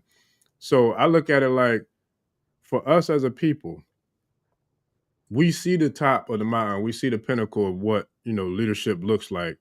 So we got to take on those same attributes and characteristics to manifest that aspect of us. Kind of like what Chief was saying in the beginning, we all have very dynamic, multi-dimensional existences or experiences because we are multi-dimensional beings. So with that, it's like the process of transformation is a very powerful process that you have to go through some things to get through some things in order to elevate.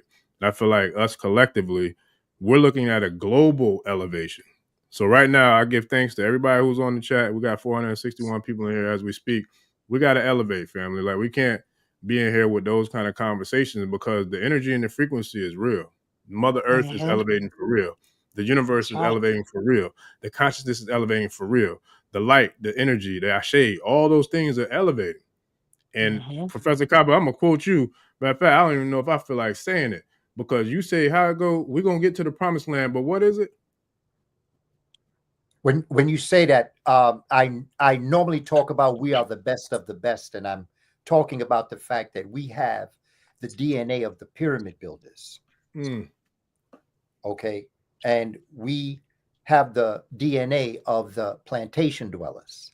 We have the DNA of the brothers and sisters like myself and others that grew up in the projects.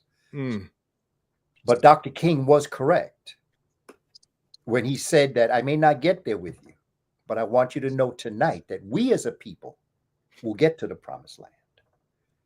And one of the keys that brother Dr. James Cone told us in his story of Malcolm and Martin in his book was the fact that these brothers were moving, although they were coming from two different parts, they were all merging in one. And so we are going to get to the promised land. I've got good news and I've got not so good news. I think that's where you're going. And the good news is we are going to get to the promised land. The bad news, or the not so good news, is that a lot of us ain't going to make it. And that is not a cultural statement. That is a scientific statement. Because when your priorities are dealing in areas other than natural and spiritual, grounded in that, your choices are always going to be going down a dead end. You see, the thing about Ivy League, Ivy League schools, they call that because Ivy attaches itself to a building. And as it attaches itself to the building, it grows and it climbs up the building. But at the same time, there are twigs and parts of the ivy that turn away from the building. Eventually, they fall off and go to the ground and have to resurrect itself in the ground to again join that which the ivy does climb up. Our life is like that also, from a spiritual perspective, from a powerful perspective. Malcolm X, transformation. This is what this is telling us, is that like nature, you attach yourself to that which will help you grow. And when you turn away from it, no matter for whatever reason, you will fall off. And what our ancestors taught us and what Malcolm X showed us is that he was part of the ivy that was climbing, being born that way. But at the same time, he learned to turn his twigs around and join the twigs that were climbing up the building. And if I may just say this about transformation, and Brother Chief, again, I'm thinking about some of the statements that you're making. As you know, in the story about Malcolm, when he was in the 8th grade, when he was in middle school, he was in a predominantly white school. He was one of the brothers, but he was probably the smartest person in the class. And when they were all asking, the teacher asked Mr. Ostrowski asked, "What do you want to be in life?" And he said that he wanted to be a lawyer. And Mr. Ostrowski mocked him and said, "That's no ambition. Malcolm, you don't want to be a lawyer." Okay, Exactly. that's just not for you. You're not going to do that. But what's interesting when you talk about transformation is the fact that as Malcolm was joining the ancestors, he was in the process of bringing our Black community into the UN to charge genocide to the United States of America. Mm-hmm. And he never went to school to be a lawyer, but he became our attorney general. He became the greatest Black lawyer in America. So what he wanted to do as a child, he actually fulfilled. And that's what I tell our children. That's what I tell our people. What are your greatest dreams? What are your greatest aspirations? Malcolm showed us whatever you imagine, whatever you visualize, you can actualize. And as a young boy, Malcolm saw himself as a lawyer. And despite everything that people said about him, and after all the transformation he went through, He was ready to bring the United States to court, in the world court, and charge them with genocide. Now, how you going to get better than that? And every one of us should understand this. Malcolm led us by example. He didn't tell us what we should do. He did it. Mm-hmm. How you like me now? I see. Sure. Yeah, no, that's powerful. Okay. Yeah, that's powerful. So I got hopefully I can get, if everybody has time permits, 2 more quick questions that I want to kind of bring by the panel. Brother Rod, did you get a chance to answer that? I don't think you got your chance to answer that No. question yet. Okay, so let me get Big Chief. When it comes to Malcolm, let's say, because we have invoked his energy and his spirit and his ashe here today, right? When it comes to the Honorable Hajj Malik El Shabbaz, based upon the universal soul consciousness galactical mind that I know of, that's possessed by this Chief Pontiac Rod Hayes, what would you say in channeling your inner Malcolm he would say that we need to do right now, May 19th, 11:53, 2025, by any means necessary? The first thing is we got to remember, if Malcolm was here to tell us what's the next thing to do, it would have already been done. Malcolm not going to sit around and tell us what need to be done. He going to be the flaming spear, lighting the night sky in the first strike in the war. That's why he went down the way he did, because he didn't let nobody stop him from speaking his mind, standing on his principles, and being who he was as himself. Knowledge itself is the key. If Malcolm was before us, he would remind us that we are Aborigines. You got to remember you are Aborigine. There's nothing wrong with us supporting the fight in Africa. If you want to support the fight in Africa, book your flight. We talk that talk, but we ain't going to walk that walk. We comfortable over here in America. We too damn comfortable. The brother just told you Malcolm was uncomfortable being comfortable. So we are comfortable. Don't nobody want to give up their creature comforts for freedom. Right? They allowing it to systematically be erased. We over here for a reason. The reason we wasn't born in Africa because we wasn't born to fight that fight. Ibrahim Traore was. Julius Maladima was. And all of those leaders over there that's joining with Ibrahim Traore was born to fight that African fight. And anybody over here talking about fight the African fight, book the flight. Go help. They need help. Just like we need help over here. Yep. We fighting the same fight on 2 different fronts. Enemy the same, only this is the fight we fighting over here. And Malcolm will remind us that we Aborigines. You never hear him call white folks Aborigines.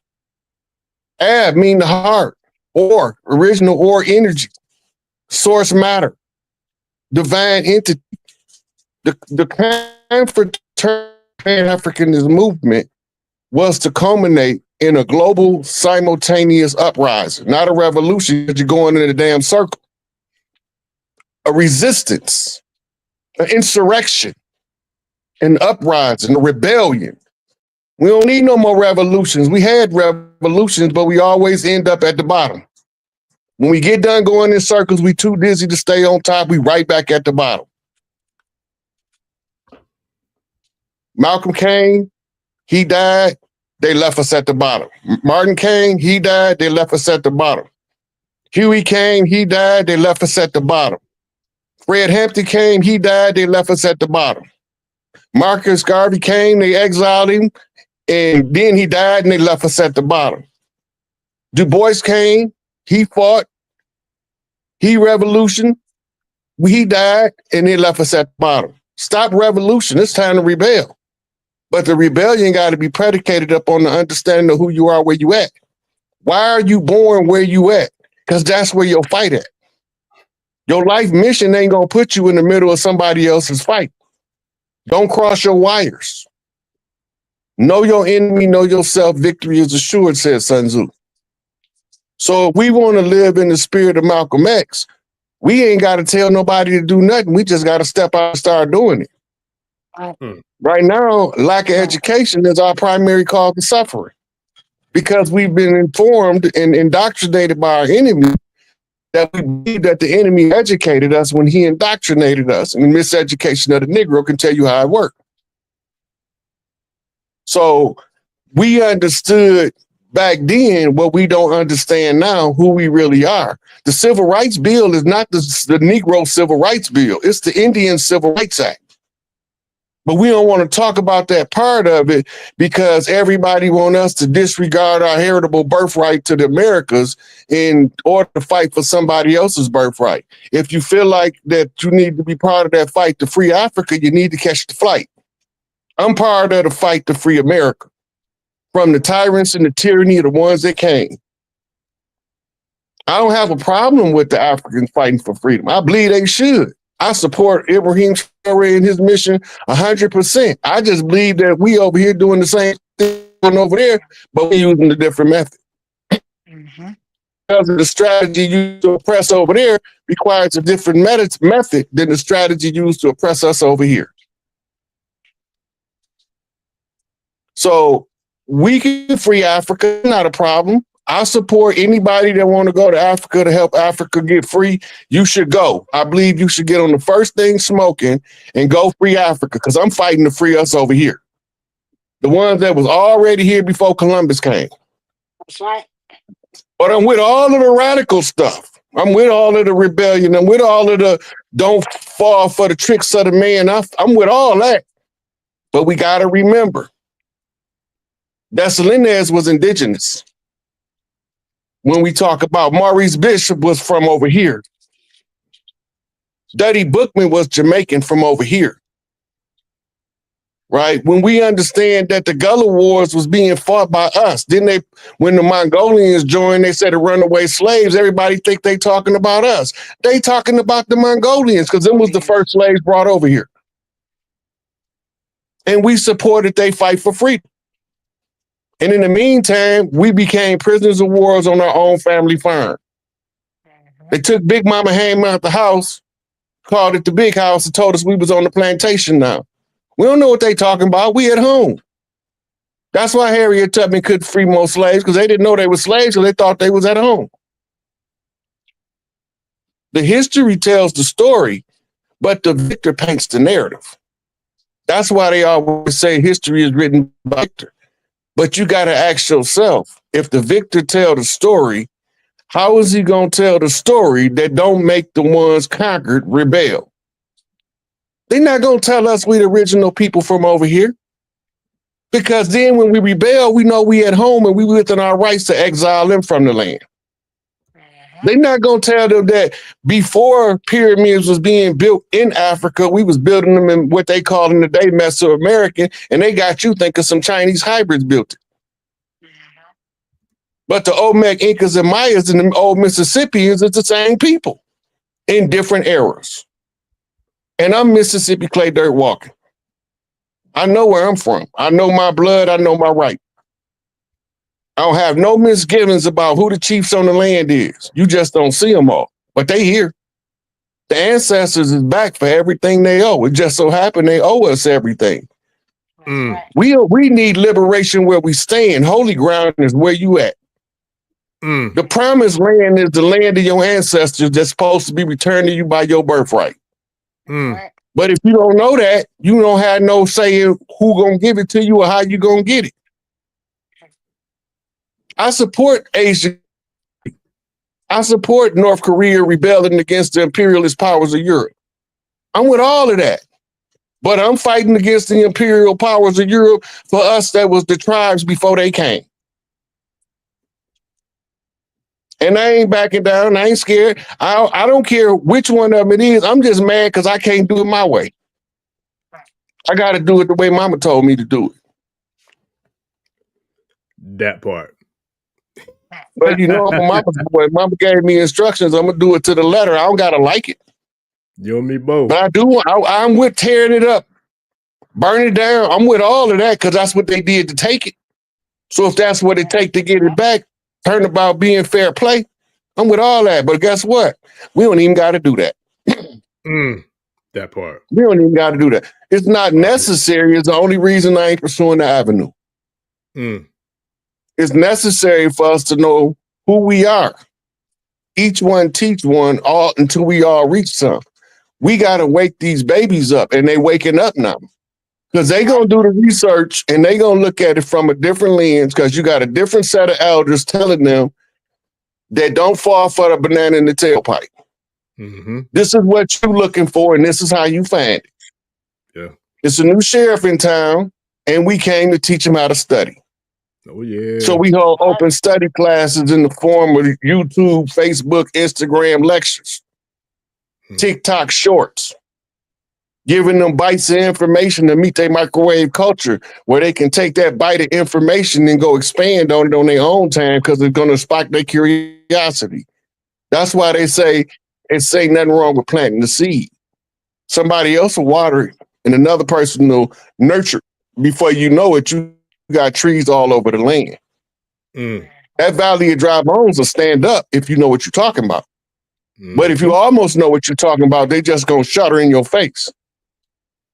It's like a combination lock. If you don't hit the right words, you ain't gonna hit the right nerve. They know who they is. And when you talk to who they are, their genetic code activates the reality of who they are. And that's what brings the troops to life. So Malcolm would just say, keep teaching the truth and watch what I do. Yes, sir. Yeah. I'm gonna tell you. What he gonna do is he gonna tear some things up and tear some things down, because it's already happening. We're here now. We're here now. I ain't tearing it down. You don't see all the tornado? You don't see all the hurricanes? You don't see them tearing it down? They're tearing it down already. Yes, sir. Listen, so we got y'all got one more good question. We got enough time for one more, because I know it's getting late. I'm good. Yeah, I'm good. I'm good. All right, I'm good. All Yeah, right, I'm good. so okay, so I'm gonna get Baba Dada back in here too. So now, last question, and this is I think it probably was already answered, especially after all that. Excuse me, I didn't get a chance to answer on that question. You didn't get that one, Baba? No, sir. Okay, my bad. I thought you got it. My apologies. I thought he was first. Yeah, I did too.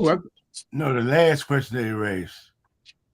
Okay. Oh, he didn't ask that one. He didn't ask that one yet. Yeah. No, I didn't ask it yet, Baba. I didn't ask it, but I'm about to ask it though. As a matter of fact, just got you talking. I just want to say that what are we fighting for? What would we be fighting for now? That's what you raised, right? And my question is, all revolutions are fought over land, and the land, Africa, the richest land in the world, belongs to us. And the total liberation and unification of Africa under an all-African socialist government must be our primary objective. And we want to unite and join hands with all the liberation movements of the world, especially all the African, all the black, so-called black, all the African liberation movements of the world. We want to join together and fight together, and that would make us strong. That's what we call pan-africanism, and that's why we land the ideology around the world for Africans to come together and fight. And our fight is for Africa. And those people fighting for the United States, those people fighting, consider themselves Indians or whatever. All we want to do is destroy imperialism, get imperialism off the land, and wherever you want to stay or be, if you comfortable right there, good. But right now, let's come together and help liberate these territories around the world. All the territories that's fighting against imperialism and Zionism, we must support them and fight with them. Our fight is for Africa. We are hungry, we are oppressed, we are in debt, we are all kinds of stuff. We want to end that. and fight for our land. And the only way we're going to solve our problem is have our own land, have our own country, have our own government, have our own socialist government where we can build everybody houses, lights, gas, water, food, build universities all over the world free, build daycare centers all over the world free, make sure there's enough food for everybody to get 3 meals a day or more. And this is what we're talking about. But we have to destroy imperialism, and the Democrat Republic, all of them are part of it. And we have to liberate Africa. And we have to use scientific socialism, an economic system that gives all that serves the people, not put the people in debt. And this is what we call revolution. And when we say revolution, it means change the whole system, destroy it, take it over, and then build a system that will make it better. That's what we mean by revolution. And you can call it whatever you want to call it, whatever your language might be, but we basically talking about the same thing. We have to have revolution. And Malcolm X was not an American. Malcolm said, because a cat have kittens in the oven, that don't make them biscuits. Malcolm was an African, and Malcolm is respected all over the world as an African leader, not as an American leader. And I want to make that clear. Malcolm was an African, and Malcolm spoke for African people and oppressed people worldwide. So again, I would like for people, if you want information, there's a party called AAPRP. They got websites with a lot of information on it. It might be some more. Y'all might know of some more. But AAPRP got websites with all the old speakers and Malcolm and Garvey and all of them talking. You can go there and listen to them and see what they're saying and what and different governments that's revolutionary. See what they're saying and see where you can fit in. But each one of us must join and figure out a revolutionary organization that we want to be a part of. It's not about the individual. It's about the people. It's about the liberation of the land. It's about ending exploitation and domination. And this is what we have to do. And that in order to solve Black problem, we have to solve it. And you can't solve it without land. And land got natural resources on there that can do everything for the people. But Europe ain't gonna do it. France ain't gonna do it. And nobody gonna do for us. But we as Africans got to come together worldwide, whether you're in Atlanta, California, Brazil, South America, Central America, in the South Pacific, in Africa, in Europe. We have to come together as an African people. Like the Chinese, wherever they are, they're Chinese in there together. Europeans, fight one Europeans, all the European nations come drop bombs on you and fight you. And we have to be like that as African people. When we fight for our territory, we have to fight together. And that's what we're saying. We need everybody, don't care where you live in the world, what village you live in, let us come together and fight together with each other and not be individual. And to remember, if you're going to be a strong African man, you got to be in strong African movement, strong African organization. If you're going to be a strong African woman, you can't be an individual and be strong. You have to show that you're with thousands and thousands and thousands of other forces that you're fighting with. We're only strong when we are together. So again, our fight is for Pan-Africanism. And the Pan-Africanism means the total liberation and unification of Africa under an all-African scientific socialist government. Black power. I say, Baba, I say, and I can't thank you enough, because I can say one thing. I don't know of too many places that there was a celebration, in honor of, Baba El Hajj, that had the presence of someone who was there, with him. So I can't thank you enough, not only for being here tonight, but all the work that you have put on and, put forth throughout all your days of being a freedom fighter.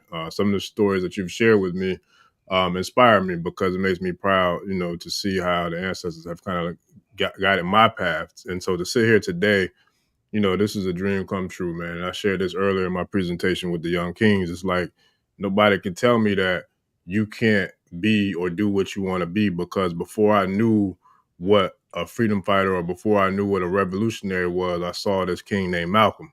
And I saw him, I looked up to him, and I studied him, and I still study him. I look at anything I can get from him to try to be like him, kind of like Kobe being like Mike, or Mike being like Dr. J, or, you know what I'm saying? So it's like we could study the greats and then do the same work, and then hell, we can eventually maybe become them. Because I never would have thought in a million years I'd be sitting here tonight on this night of all nights, sitting here with somebody who I watched for over 10 years, where my children grew up watching him and watching me watch him, to then turn around and be able to watch me on the same screen with him. That's a dream come true. And if it wasn't for me seeing Malcolm, I never would have thought something like that was possible. And then when I saw Professor Kaba, I saw what was my Malcolm.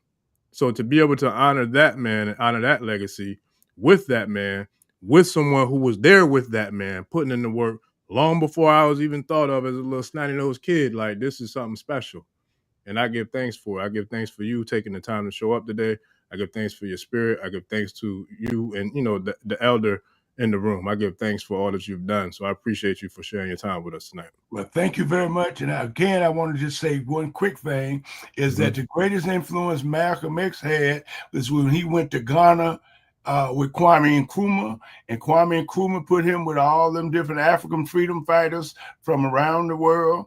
And when he, in the Vietnamese Revolution, he was very impressed by Mao Zedong, and he was also very impressed by Ho Chi Minh. And he was definitely impressed by Fidel Castro and Lumumba in the Congo. Those are the forces that impressed Malcolm and gave him more education probably than anybody. And that's why he came back and he had a worldwide view and included African people worldwide. Don't care where you were born, where you grew up. He wanted all of us to come together as one. And he made it clear, land is the basis of revolution, period. Black power. Ashe, we appreciate you, Baba. Mudupwe, man. We definitely did that. Man, we thank you for being here, and we just glad to have a young man like you on board, and we're gonna have to hand this thing over to you soon now. Listen, it's in good hands, man, because you see Big Chief over there, you see Baba Kaba, you see the Wuna, it's gonna be in some good hands, because I ain't by myself. Trust and believe. And you see this man right here. Yeah, he's here now. I like the elder spirit because the energy that comes from the elder when he's talking about the revolutionary mentality is being expressed the same way Malcolm wasn't scared to tell you how he felt. The elder ain't scared to tell you either. You know, and he didn't walk with Stokely Carmichael, H. Rap Brown. My best friend, I was a general. They said burn it down, it was on fire. They don't know. We gotta do a whole nother segment. They don't know that. That's why I'm like this. I'm gonna say it like this is dope. Like, this is a dream come true, because I don't know how many people know his legacy and pedigree, but Mukasa Dada ain't no joke. Like, he's the original Panther. I had Stokely Carmichael on the show before he died. Oh yeah.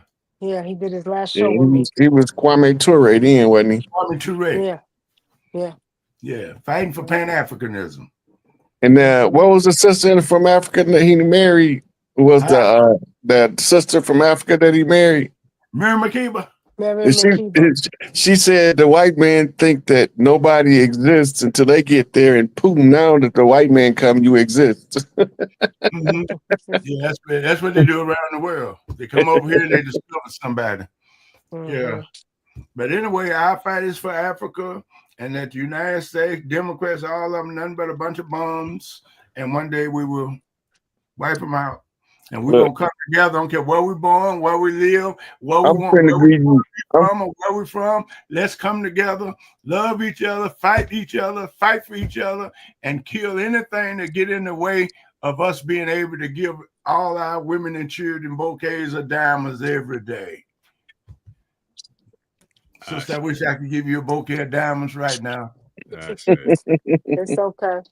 My Francis Plus Wilson said genetic annihilation. I was just supposed to We ain't got to get rid of them. They go all the way on their own. Well, our fight is for Africa, and our fight is to raise the African woman to the very highest level, have a finest houses, everything. Africa's rich enough to give everybody a gold house, a diamond windshield, gold cars, everything. We got it all in Africa. And we can't let no, that's why Europe is big. That's why Europe is strong.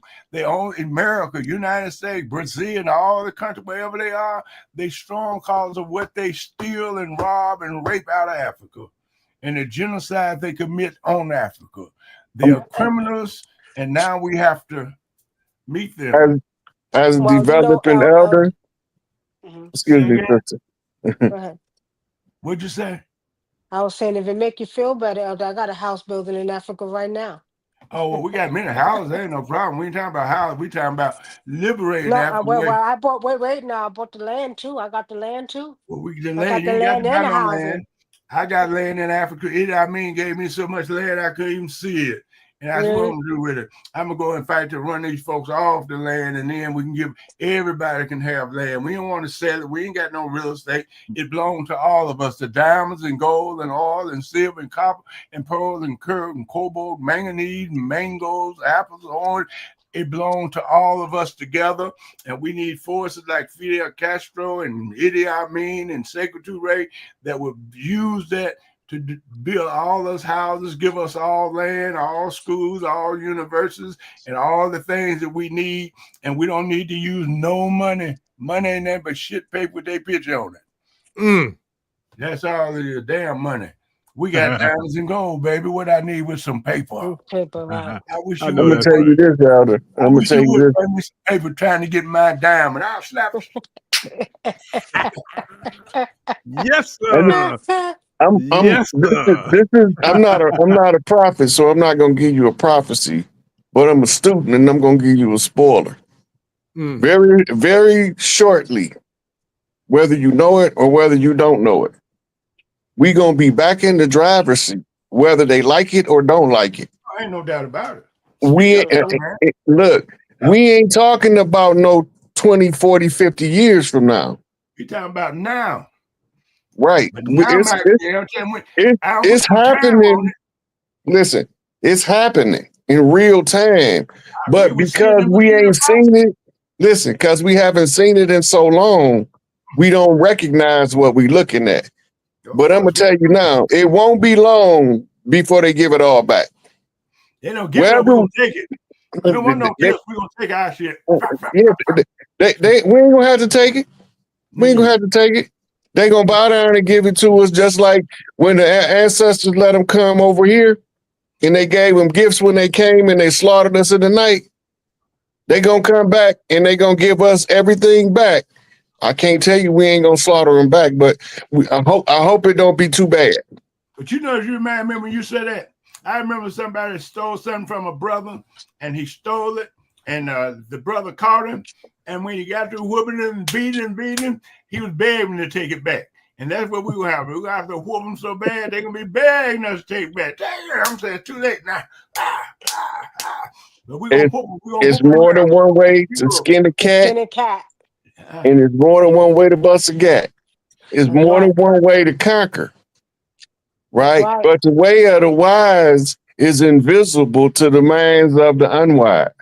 Exactly. It looked like it's magic, but it's not magic. It's just basic wise science. Well, I didn't know you was a philosopher. Don't start philosophy. I ain't that high. Our fight is for Africa.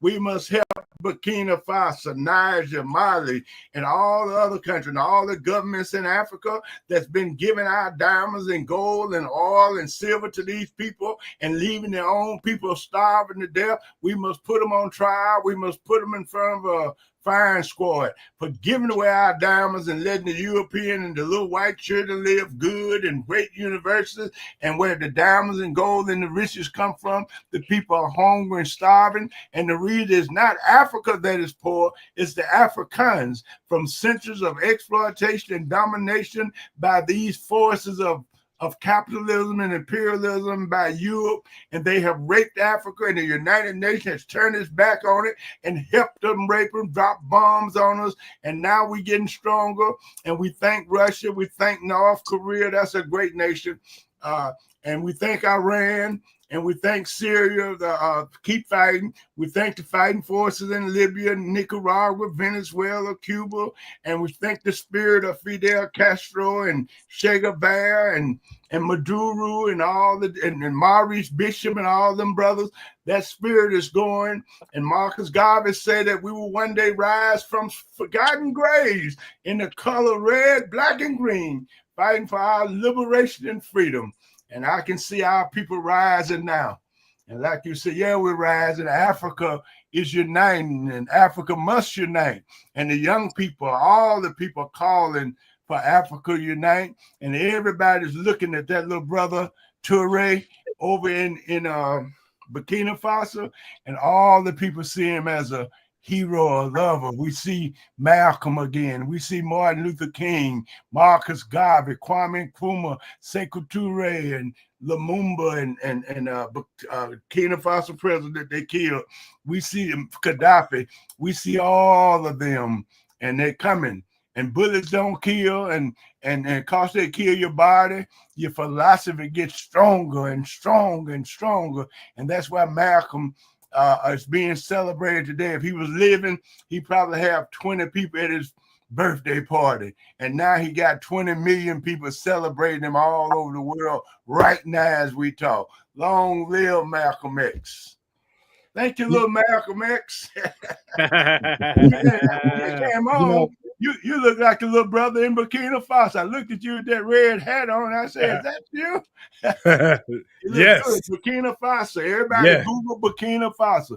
Everybody's on this program, Google Burkina Faso. Follow it, read it, and remember Russia is helping them. Russia's good, Putin is good, and Putin stayed in Africa 12 years training African troops, fight against all that apartheid and the white man ruling Africa, gave them guns and everything, and Russia don't just give them guns, they give them buses of transportation, they give them toothpaste, they give them everything that a human being, toilet tissue, everything that it takes them to live. And the United States go get your diamonds and go and don't even leave you no toilet tissue. They're the devil. You damn the Democrat. Damn Biden. The bastard need to die a long time ago. Damn him. I'm glad he got what he got. He ain't got what I wish they'd take his ass and drop him over in Palestine. Let them Palestinians deal with his dirt ass. All the bombs he helped drop on them. Damn all of them. Damn everyone. Obama was Uncle Tom, a traitor. He the one killed Muammar Gaddafi. Him and Hillary Clinton and Biden and the rest of them, the Democrats, all of them killed Muammar Gaddafi in Libya. Don't love them. Don't vote for them. Get your guns and defend Africa. Defend your territory, just like China's doing, just like Vietnam is doing, just like all the people that want to be liberated. They have to liberate their land and be able to defend it. And now Burkina Faso is a liberated territory. We must defend it and make sure it don't go back into slavery. We must stand with Cuba, stand with Nicaragua, stand with Venezuela, and all the liberation countries and liberation movements of the world. Don't care where they are. Including the one that we fighting over here too. Everywhere, right here. Because even though I support the fight in Africa, I support the fight in Africa, Asia, and anywhere they trying to throw imperialism, and we fighting for over here, just like they fighting for over there. That's right. We're doing that. The only thing I'm saying is we all need to join hands and be together when we fight. We're going to join in with everybody that's fighting imperialism. We join in with them because that will make us stronger, right? Yes, that's sir. all I'm saying. We're going to do that. All join together. We all get together. What a day that would be when we all get together. What a day that would be. You remember them bones you were talking about? Dry bones in the valley? Listen. All them bones got to come together. We're going to get there. Connect together. Remember how they talk about them bones connecting that old preacher used to preach? The hip bone connected to the leg bone, and the leg bone connected to the backbone. Well, all them bones next to China, to Vietnam, Korea. And if we hook them bones together and fight together, nothing on earth can defeat us. Yes, sir. Ashe. Bye-bye. I'm gonna share something real quick. Because I know Professor Kaba got another one he has to get in. Wunam has some she gotta get in. The Big Chief got some he gotta get in. But what I'm gonna get in real quick is I'm tired of seeing all the bullshit with the Africa versus America. Okay, we are cosmic children, cosmic beings. We are gods. We are spiritual, highly enlightened spiritual beings having a human experience here on this planet to do a job to set the planet where it's supposed to be. So when you're talking about Africa, America, all that bullshit, look at it as both of your parents. Africa could be your father or your mother. America could be your father or your mother. So let's say Mother Africa. Okay, so Father's America. We're all still the same people. It can't be America. Period. Now let's get that straight. If y'all keep on with that, we're gonna kick y'all up out of here. Now, with that being said, the last question was, let me see, who was next? I think it was Professor Kaba, right? If we're going by like the seniority, right? Yeah, Professor Kaba, what would be your excuse me, my apologies. I let energy got loose a little bit, but I'm just tired of seeing the fools. It's like children fighting about who gets to go first. Professor Kaba, when it comes to the legacy of Malcolm, based off of where we left off, what would you say that would be what you would share to us, the younger people who's coming behind you, building off of the work that you and the Mukasa, Dada, Bob Smalls, etc., the work that y'all have done for us? My son and I did a documentary a few years back titled "What Would Malcolm X Do?" You can get access to it if you go to my website, Kamene.com, or if you go to the link in my bio on Instagram. It's titled, "What Would Malcolm X Do?" And we were talking about Malcolm, analyzing our brother, his spirit, not so much as the 1950s and 60s, but today, living in the world we're in today, in a hip-hop generation, talking to young people, talking to the community. What would Malcolm X do today? So that concept in terms of what would Malcolm X do was just theorized by the work that we did. It's on my website, Kamene.com, and it's also in the link in my bio at Kaba Kamene. But Brother Chief, you had said earlier that you're not a prophet, so you don't want to prophesize. But Malcolm once said that history was the one subject that we should all look at, because when we know who we are, when we know where we came from, then there are certain things that you can do. That's right. And I've often said that a prophet is not a psychic. A prophet is just a good historian. Because when you know what happened in the past, you can interpret what's happening in the present, and you can predict what's going to happen in the future. And even though you may not have that psychic ability, which is really just a game, because it's intuition, the idea is, in so many ways, the conversations that we've had this evenings is very prophetic, because we dealt with history. We've all talked about where we came from as it relates to the past. And when I work with children, children used to always say to me, "Why do I need to know my history?" I'm talking about third graders, second graders, young people say, why do I need to know this? And I would always give them the analogy of the slingshot. That you have a sling and you put a projectile in the sling and you pull it back. And I would ask the children, what's the purpose behind the slingshot? And the children would say, well, you want to send something in front of you. And I say, okay, now suppose I take the sling and I pull it back this far. What would happen when I let it go? They say, well, it will go a certain way. I said, what would happen if I pulled it back further? And they would say, well, it would go farther. And I would say, the reason why the slingshot, did you pull it back simply to pull it back? They said, no, the purpose of it is to send it in front of you. And I said, well, that's what history does. The further back you go, the further in the future I can propel you. That's right. I'm not going in the past just to stay back there. Our ancestors built the pyramids. Our ancestors in America built the mounds. They did a very good job. We don't have to do it again. But what we can do is take their genius, inherit their legacy, and take it to the next level. So in so many ways, a prophet is not a psychic, just a good historian. And we've been prophesizing tonight. And I just want to tell you how honored I am to have been able to share this time. Because the one thing I've learned, and Elder Baba, I know that you feel this in a sense, the most precious thing you have is time. Mm. You can have all the money in the world, you can lose it. You can make more money the next day. You can have all of the houses. You can have 3 houses. They all burn down. You can build another one. But there'll never be another May 19th, 2025. Mm. And that's why you pay attention. Because your attention and your time is a currency that's not to be wasted. I'd like to thank all of the family that's been on board with us this evening. I respect and honor your time. And the one thing I've always told folk, I've told my students this, I tell people this in general, I will never waste your time, nor will I allow anyone to waste mine. Spend your time wisely. Use your time wisely, because you'll never get it back. That's right. Time is the most precious thing you have. Family, I want to thank you for this opportunity. I am a better person for having had this experience with y'all. Thank you for sharing.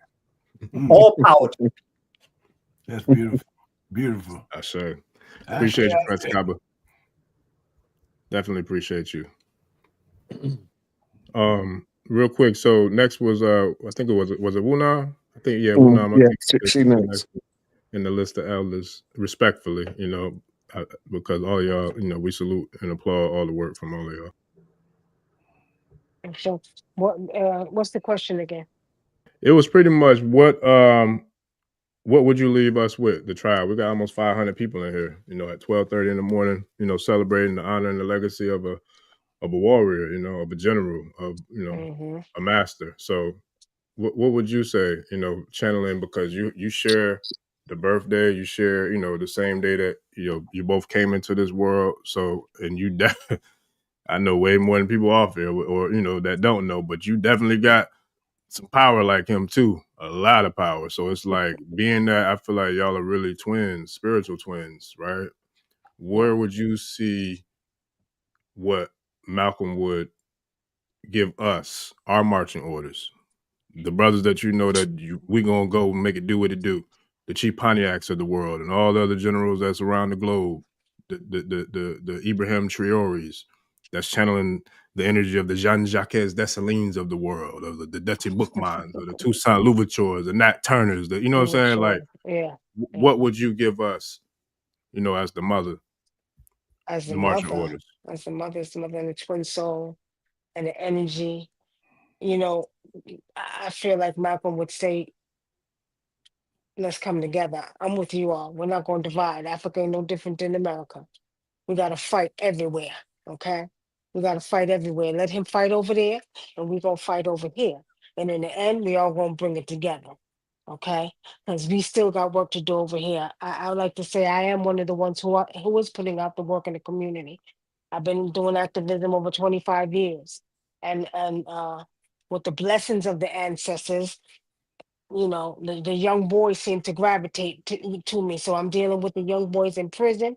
I'm dealing with the Crips. I'm dealing with the Bloods. I'm dealing with the young boys who in college. I'm dealing with them from that level to this level. And the most beautiful thing about it is that, I respect their minds. And I feel like if Malcolm was here, he would do the same. He would respect their minds, because remember, we're in different energy now. And I think that Brother Chief spoke about the transformation that we're going through. We're definitely going through a physical, spiritual transformation. And we all have to take heed with that, because we just focus on the physical. You got to focus on the spiritual. I'm always going to be indigenous to this land first. I am the fifth traditional healing in my family through my maternal side.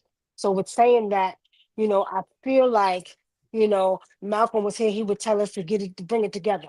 We don't care about that. We don't care about this. We don't care about the Muslim. We don't care about. We care about bringing our people together, raising the energy of our people, and by any means necessary, as he would say, making sure that we're putting in the work in the communities. Okay, there's no conquering division. You had a brother in here on the chat earlier that said something about, oh well, what do you say? I've been to Africa many times. You ain't the only one who's been to Africa, and you can't tell me you've been every part of Africa, because at the end of the day, this land here is Africa. Everywhere is Africa, But we have to understand there should be no more conquering division mechanisms put into place. We are too smart.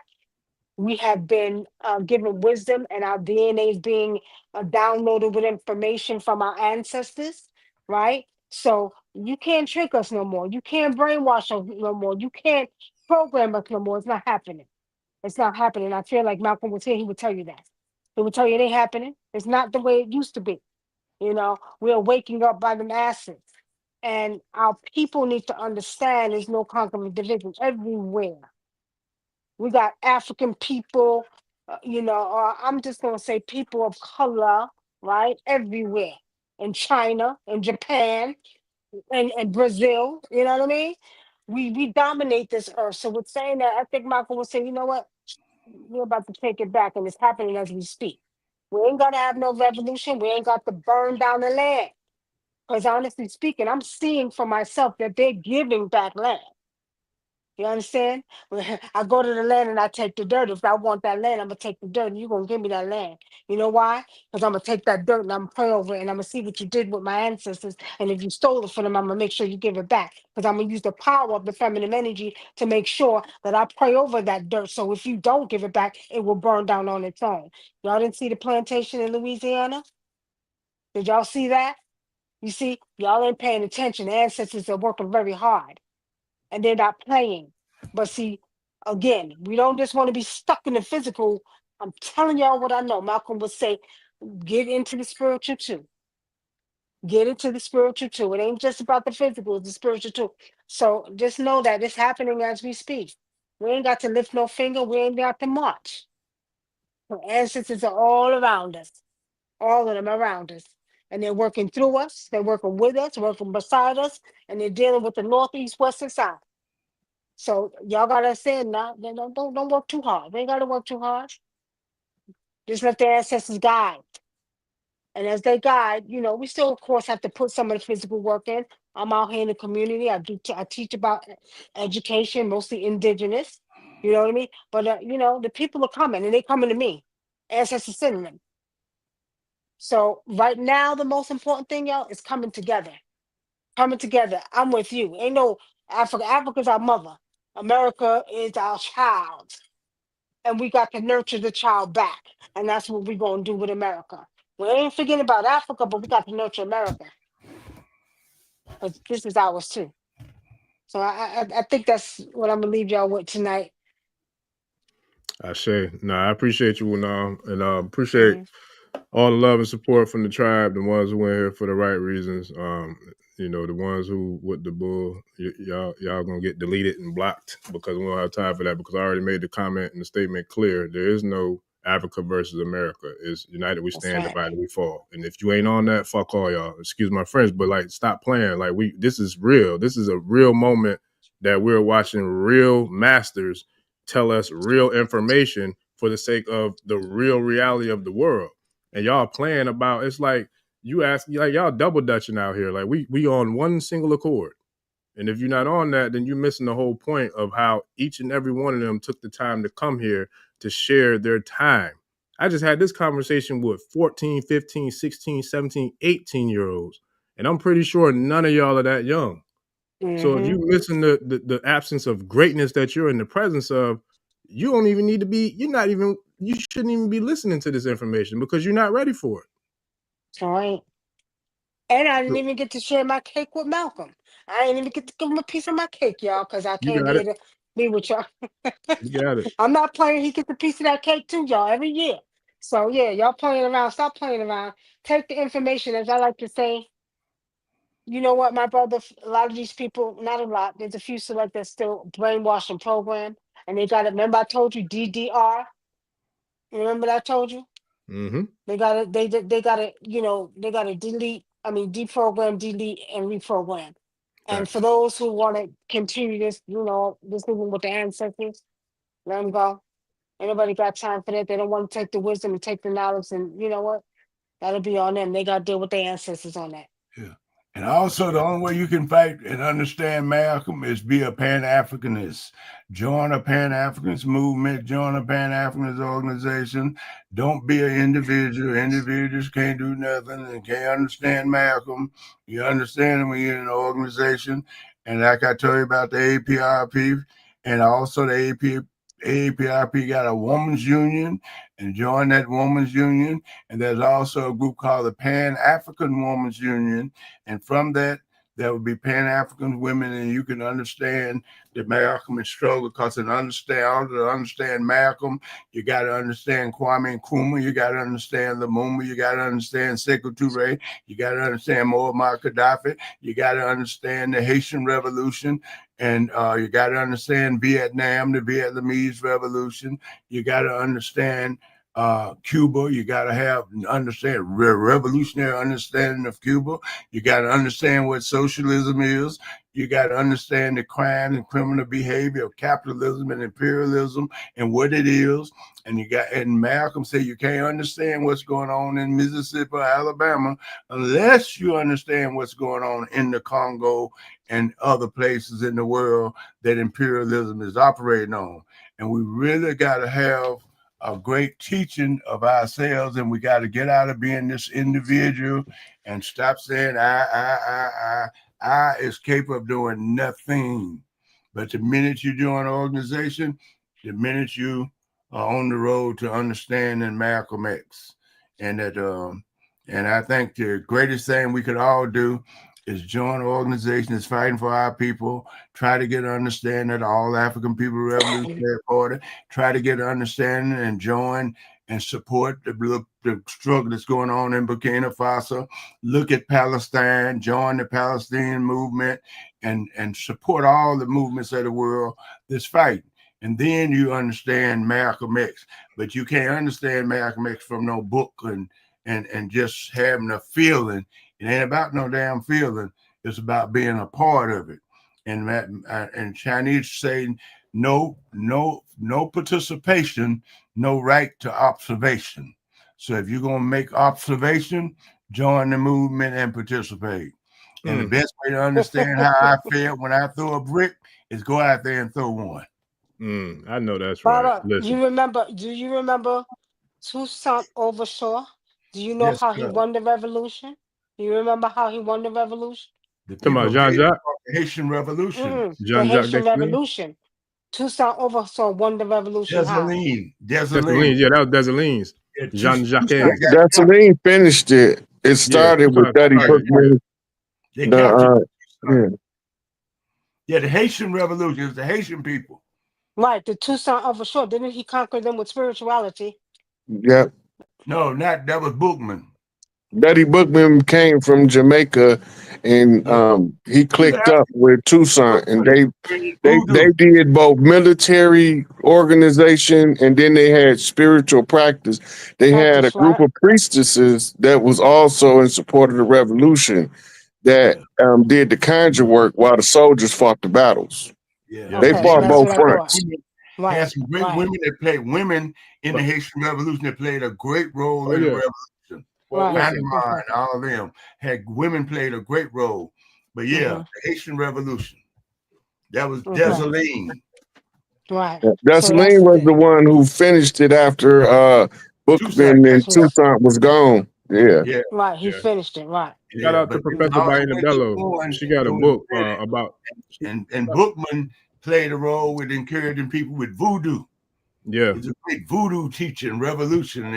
They said voodoo played a role in the revolution. That's why I love voodoo. Oh yeah, listen. Know that? We are voodoo. But that's voodoo the thing means spirit. too. That's who we are. Yeah, voodoo is nothing but Yoruba. Voodoo is nothing but no. Yoruba. We are voodoo. Voodoo started on the walls of Kamene. At the end of the day, from the beginning of time, we are voodoo.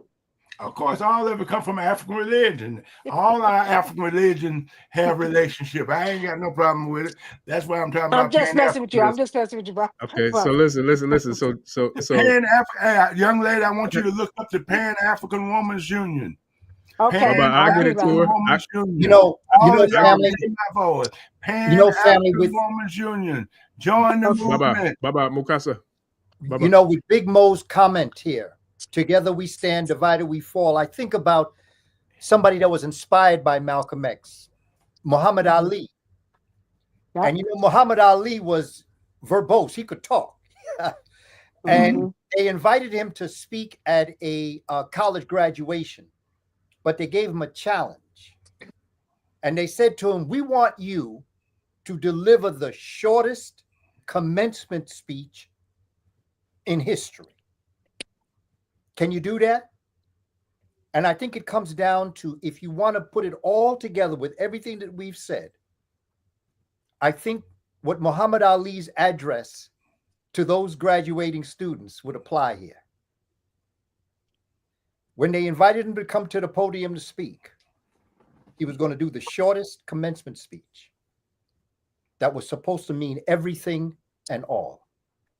And Muhammad Ali stood up and he said, "You, me, we." And then he sat down. Mic drop, period. That's a mic drop. It really is. You are me, I am you. But yeah, I wanted to, because I wanted to make sure everybody got the opportunity. And I appreciate that, Professor Kaba, because I feel like that brought a whole wave of like a calmness, you know, to the elements. And that's one of the things that I was sharing with the young kings too, or how much I look up to you, because it's not about the fire in me, because the fire in me that's that Kabiesi Shango energy that could be very destructive. And so I had to get blessed by another deity, which is the Obatala energy, which is the energy that has the access to peace and serenity and to calmness and to being very cerebral in regards to the mind and patience and all these things that it takes for us, because at the end of the day, that's the mind of a creator, right? So everything that we're doing today, the wise elder. There you go. Obatala is the quintessential wise elder that sees everything that the other Orisha can't see, know everything that they haven't learned yet, because he's already been where all of them are. He's the quintessential wise elder. But one more thing I want to say. The one thing that's most important about all of the Orisha, all of the Neteru, is that they all play a part in the liberation and emancipation of people. No one is more important than the other, but each one is a manifestation of the creator. Don't be Malcolm when you should be Martin. Don't be Martin when you should be Malcolm. That's ma'at. That's balance. To know when you're supposed to be what you're supposed to be and be it. Don't work when you play and don't play when you work. And the highest expression of revolution is your cultural. Okay. The highest expression of revolution is your cultural. Absolutely. I sure. So I'd say this. I was gonna say with that, we got to bring Pontiac in to get his, because I want to hear this. I know everybody else want to hear it too, man. So what you got, Pontiac? The wise soldier aspires to become the general, has to understand the nature of warfare. And the nature of warfare dictates that you fight the war in front of you before you fight the war up the road. Because if you try to bypass the war in front of you, you won't never make it to the battle up the road. You fight the war in front of you first. You win that war.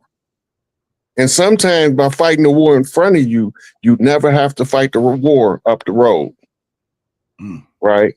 So it's just like Malcolm doing what he had to do without nobody permission, without nobody giving him instructions. He knew what he needed to do. He just did it. He fought the war wherever. He fought for Marcus Garvey and all them. He got taught by them. He got taught by them, but this is the thing. Wherever Malcolm went, he was in the war.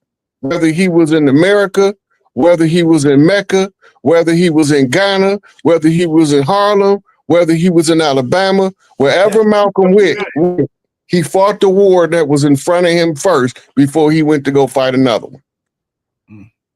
Wise soldier becomes the general when he knows every part and aspect of the war and the battlefield. Know yourself, know your enemy, and victory is assured. Assess the terrain in order to know the nature of the battle. Know when to take the high ground and when to take the low ground. If you don't know how to fight, you better learn. And if you don't know how to read, you better figure it out. But just like we read books, we can also read nature, and nature gonna tell us stuff that we'll never get from a book. Birds talk to us, the trees talk to us. The water, the rivers is running, talk to us. We used to be in tune with nature enough to hear those things in nature that talk to us naturally. But now we've been institutionalized and socially engineered to follow a script given to us by our oppressor to tell us that the way to freedom is to bow down and kiss their ass, and we not doing it. They got the wrong generation. You got a new group of elders coming up. We don't believe in singing we shall overcome. We don't believe in singing we shall overcome. We believe in overcoming. We don't believe in talking about it. We believe in doing it. Right? The action is the cause of the product. If you never take the action, you'll never have a result. And so when we want to free Africa, we go to Africa to free Africa. When we want to free Brazil, we go to Brazil to free Brazil. You can't free somebody. You can't free the war up the road, and you don't want to fight the war in front of you.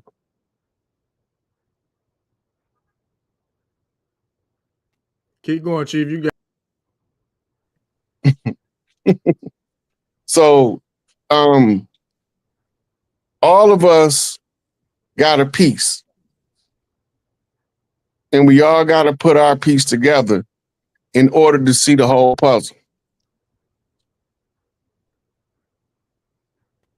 I think he muted. He talking when he muted. I wanted to give you the chance to go ahead. Let the elder talk. Okay. I like that fire. I like to hear it. It make me feel good. Yeah, I mean, we're just discussing our ideals and we're just discussing our ideals and agreeing, disagreeing, and whatever we do, we're just trying to make each other strong and look for the truth. And that's all. And I agree with what you say. You're a great philosopher, but Marcus Garvey never set foot in Africa, but he's the teacher of Malcolm X and all the rest of them. And all of Africa, Marcus Garvey's flag hanging in every country, parts of it color red, black, and green, and that he's one of the most impressive. But he didn't liberate Africa. Well, Africa ain't gonna be liberated by no one person. It's gonna be liberated by us. Right. All of us together. It's more than we got. We are responsible as the caretakers of the earth to take care of the whole earth. We can take care of a piece of the earth, or we can take care of the whole earth. We could be the heirs to a piece of the earth, or we can be the heirs to the whole earth. We trying to do the whole earth, but we just gotta do like you just said, a little piece at a time. A little piece at a time. Everybody fight the war in front of them first. As you go down the road, stop at this and liberate this, and stop at Cuba, liberate this, and stop at Nicaragua, liberate this. Like you just said, when you're on the road, you gotta deal with it as you get to it. You know what I'm saying? I agree with you. Yeah. So we all got a role to play. Everybody not supposed to do the same thing. Everybody not supposed to believe the same thing. Everybody not always supposed to agree. Because if we was on the same page with all that, we wouldn't even have no fights.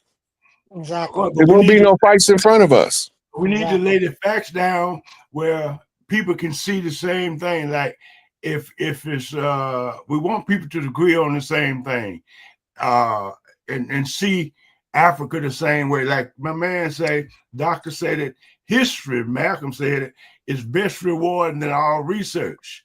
And once we look at that history, all of us gonna see that history pretty much the same way. The facts gonna show us.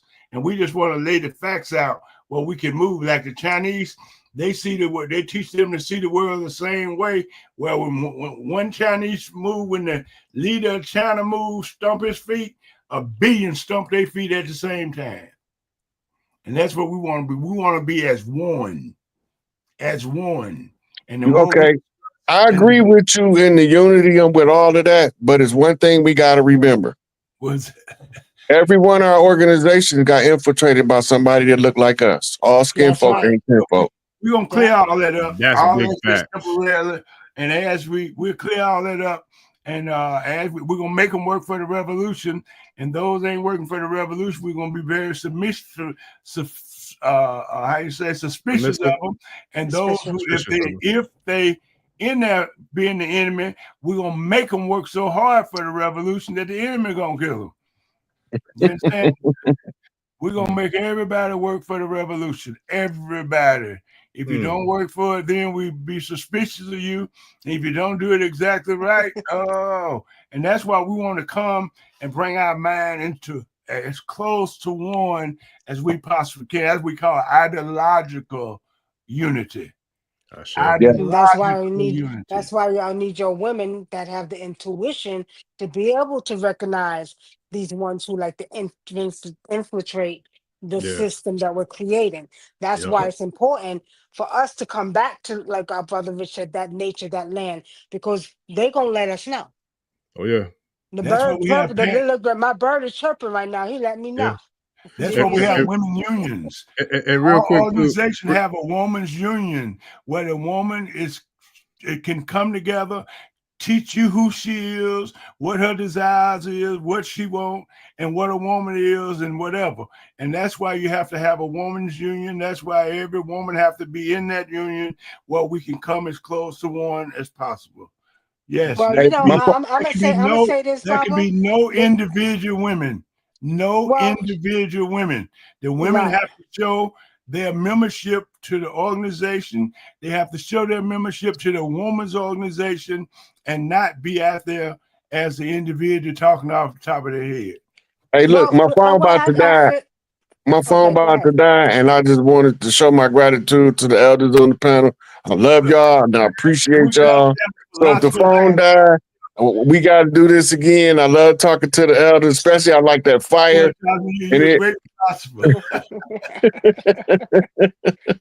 Listen, but we in good hands. The new elders is coming up. Got this. Yeah. Oh yeah. We're gonna make sure. We gonna just assume they got it. We're gonna make sure they got it. Before we ain't no doubt about it. Black girl magic on everything we touch. We got it.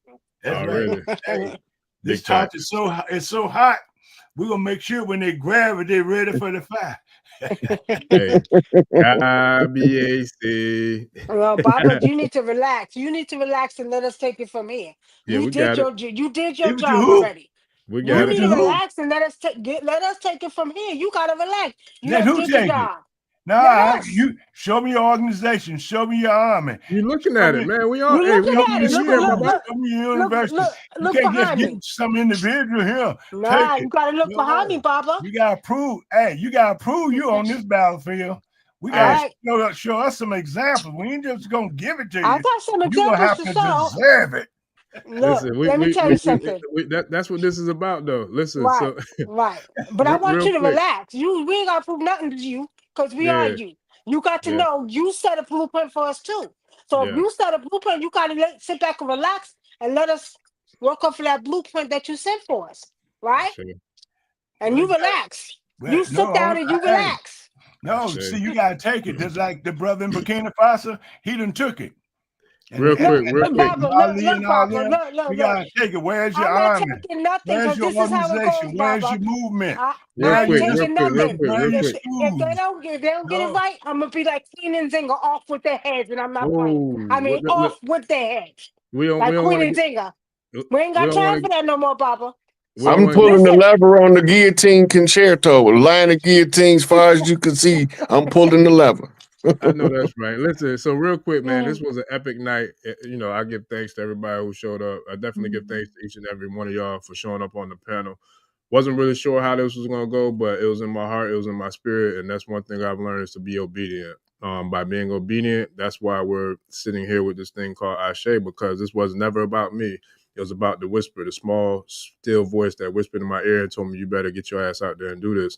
And shout out to Professor Kaba because he's been on all 3 of my podcasts. This is the 3rd one. It's not my first time doing this. You know, in the first 2 times, I wasn't fully prepared. I didn't feel like I was prepared for this one, but the ancestor said, this is what you need to do. This is where you better go and you better listen. And to quote Big Chief, he said he tired of getting spiritual ass whoopings. I am too. So I said I'm going to do the best I can, but I give thanks, you know, because Spirit led something that's way more greater than myself. And it's about the culture, it's about the love, it's about the empowerment, it's about the movement. So I give thanks to all of y'all for coming tonight to share your time. And if you want to share anything with the tribe before we get out of here, man, you know, the floor is open, you know, so we can close it down. In honor of, you know, the Honorable Hajj Malik El Shabbaz, also known as Malcolm X, Detroit Red, Malcolm Little. Yes, sir. Ask a comment. It's really not about Malcolm X's birthday. It's about pan-africanism and what Malcolm represented. And that's what we're here for. Pan-africanism and what Malcolm represented and carry that on. It ain't about Malcolm the individual. It's about Malcolm the pan-africanist. All right. Sure. Okay. My brother Orisha Bemi. Yes, sir. I just want to thank you for what you're doing, for giving us this opportunity to have this type of conversation. Like you say, I've been on all of your podcasts from the Supper Club. I've been there. And I just want to tell you how much I admire you as that brother. I am confident that when it's time to pass the baton to the next generation, we got some good people in place. So thank you for all that you do and all that those that are with you are doing. And those young brothers that you're working with, I send my regards to them because they are very fortunate to have a caring brother like you guiding them through the process. And I'm sure the sisters are as well, are being guided by you to show what Black men look like. So thank you, brother, for all that you do. And I look forward to the future. Keep on keeping on, because it ain't over till we win. All power. I say. Man, yeah, I appreciate that. A young man, join an organization where you can get your organization together and get your movement together, and you'll be 1,000 times stronger than what you are now. And also, I would like to inform you that the government of Burkina Faso is giving out citizenships. Do you know about that? Yeah. You told me about it when we talked the other day. Yes, sir. Mm-hmm. And asking brothers and sisters to come home and get citizenship. And all you got to do is call the embassy, Burkina, look on the internet and look up Burkina Faso citizenship. And they got a group of about 500 going. I'm supposed to be going in June sometime. And they got groups going, but people are giving out citizenship for you to come home and have your citizenship. And that we look forward to seeing all of you in Burkina Faso and anywhere else the fighting and the struggle is going on. But remember, there's an educational group, APRP. Look up that website. Got all the leaders that we talk about on there making their talks and whatever, and different movements and struggles, showing different fights and revolutionary governments, revolutionary army, showing people fighting in the street for Palestine and everywhere, exposing the United States and imperialism for what it is, standing up with governments like Cuba and North Korea and just telling the truth. And look at those things, because the ABC, CBS, NBC ain't nothing but a bunch of lying propaganda that you should not even listen to. And that if you want to know about what Russia's doing, ROT-TV, you can listen direct to Russia television and Russian news and see what Russia's saying. If you want to know what Putin is saying, listen to Putin say it himself. Don't listen to the United States. The United States is evil, and they do nothing but tell lies and propaganda. And so many of our brothers and sisters that work with them or work for them, they can't tell the truth. They're scared to tell the truth, and them Zionists is on them and pressuring them not to be able to tell the truth and not to be able to talk. But some of us I don't have no ties to them. I'm broke, I'm hungry. I've been that way for about 500 years now, and ain't had nothing, ain't got nothing, so I can tell the truth. And my hair already bloomed from the grave, so if they want to help me to my grave for telling the truth, bring it on. Bring your bullets, bring your bombs, whatever. But until that minute, Africa must unite. Listen, and Wuna, you said what you said, because listen, and you know what? Check this out, Tribe. And this is because there was somebody who was in the chat, and I know I got you, Baba. You told me not to entertain it, but I get a little petty like 50 because I don't like people coming there disrespecting the tribe. Nah. Mm-hmm. So yeah. Anywho, but there's a lot of people in there like saying this, da da da. Let the guy to speak, let the da da da. And it's really one person, but I responded to them. But first and foremost, you need to go back and check the portfolio and the playlist because Wunam been here, been doing this work. So she gonna get all the just due that she deserves and then some, because that's how we move here in these Ashe streets. We are a matriarchal society here. Mm-hmm. We are of the mothers. And she is one of the most powerful mothers, if not, I'm just gonna say, yeah, she's powerful and she's the mother and she gets all due respect as she should. So therefore, you clearly you ain't been around too long to not know this channel, because if you did, you wouldn't be making those comments. But with that, when we spoke on the Saturday or Friday, whatever live it was, we talked about ETs, right? Mm-hmm. One of the same, literally the same crap that I shared, one of them that I shared on that live stream, I saw a post from a brother on IG where they showed even better footage of that real craft. I only had the picture. But I saw some imaging of the crab actually landing. I'm like, yo, this is crazy. The night before that, we had the solar flare. I mean, the night after that was when we were supposed to have that sun solar flare, right? Mm-hmm. When we was talking on that same broadcast, and the brother Rod, that big shooter just checked out, he shared that, and I said it on the air, and a tribe member pulled it up, and they shared it in the live stream on the air, right? Now you see Oak L say we just caught a dust storm from Chicago from a tornado in St. Louis that they called the aftermath. Now I don't know, I ain't got no receipts on that, but I'm just saying we've seen some real like supernatural phenomena take place during live streams with us talking about that type of phenomena, and then we seeing some sort of evidence that it might happen again. Well, watch this. Watch how deep it is. Remember, we did that show, right? Mm-hmm. So after we had class on Sunday, one of my students, she said she had a dream. She didn't even see the show. She's not on on Facebook on here like that. She said, I had a dream that you were talking to some alien beings and they were very tall. And she said they had long fingers. And she said, in the dream, you were talking to them about what was going on Earth. She told me that we were communicating with each other telepathically. Now, mind you, she wasn't on the show Friday. She don't know about your show at all. She's one of our Hispanic sisters from Mexico.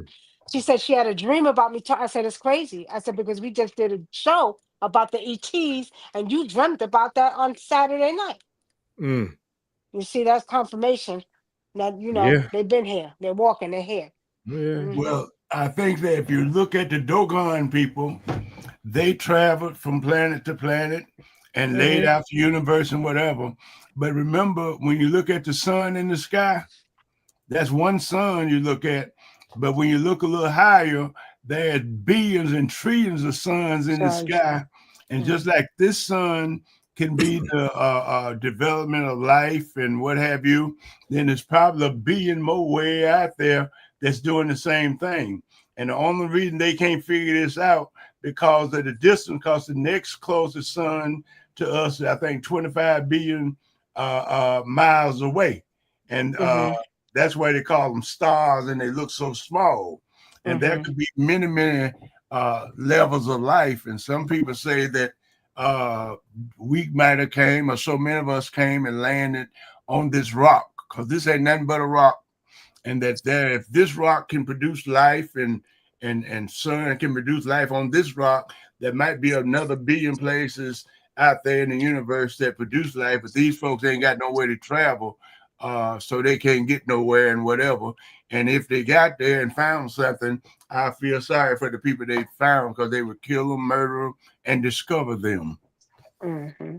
But we travel from planet. You heard of Dogon people? Oh yeah. I wrote a children's book about it. Yeah, I got Brother Kaba. Brother Kaba, he taught me about. I learned about the Dogon from our elder right on here. Yeah, I think they call it Syria. Serious, yeah.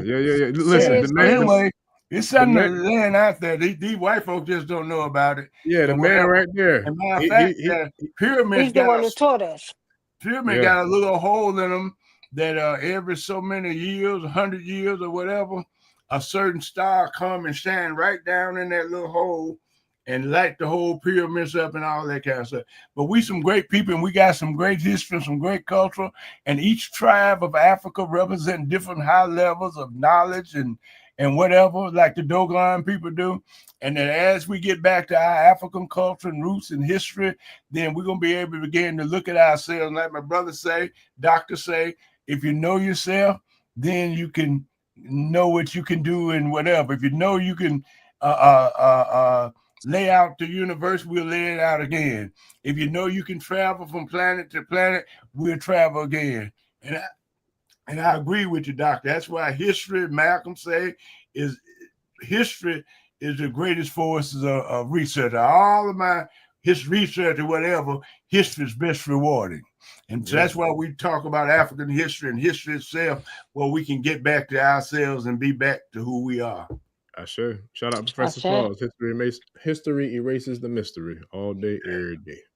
So I have loved all of y'all today. I just wish I could be as distinguished as my doctor here. Hey, maybe I'll make it one day. Thank you, Doc. Listen. Look, we all here trying to make it to the next level, man. But the only way we're gonna do it is by watching the best. And so we had the best there tonight. And talk and debate and learn from each other. That's all we're trying to do.